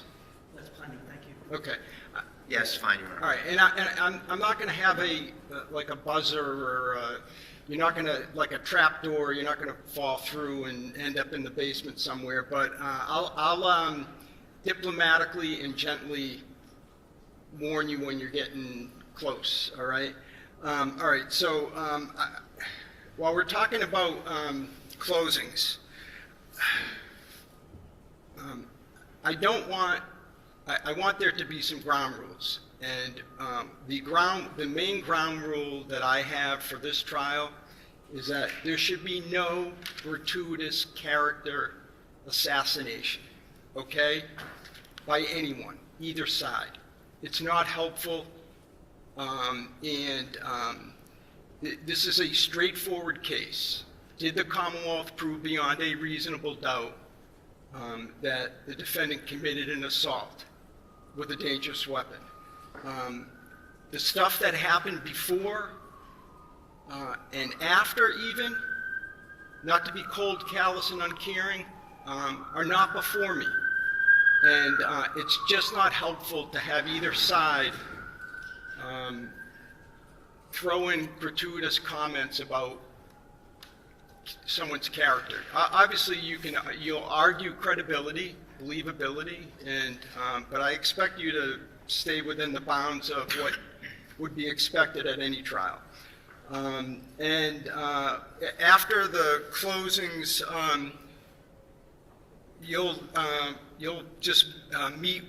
we'll stay on the record, and you folks will just note your contentment with the exhibits. I think, is there 100 of them? Let me see, 98. 98, okay. So the 98 exhibits will come up along with, you'll send up as well, Mr. Ruane, Exhibit C, which is the law, and Exhibit, I've already, H, which is the floor plan. So they'll be just like in a jury trial. After you folks have noted your contentment, our court officer will bring it up to me, them up to me, and I will deliberate. I have no idea how long or short of a period of time that it will take me. What my plan would be is, so let's say that I begin deliberations at 10:30.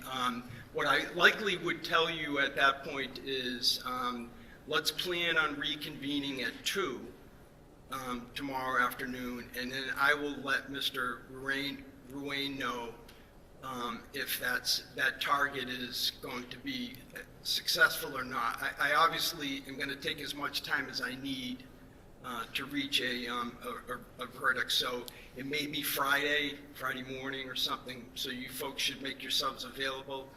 As I said, I intend to announce my verdict here in open court, and give some explanation as to why I reached the verdict that I reached, okay? Anything else? Let's see if there's anything else in my... No, thank you. Defense? What time did you want to reconvene in the morning, Your Honor? I'd like to start at 9. And, okay, sure. Is that doable for everyone? Okay, oh, and I also meant to, this may be obvious, but, so the sequestration order is done now, is vacated, okay? So, thank you, we're going to ask that. Folks that were subject to the sequestration order are no longer subject to it, can come in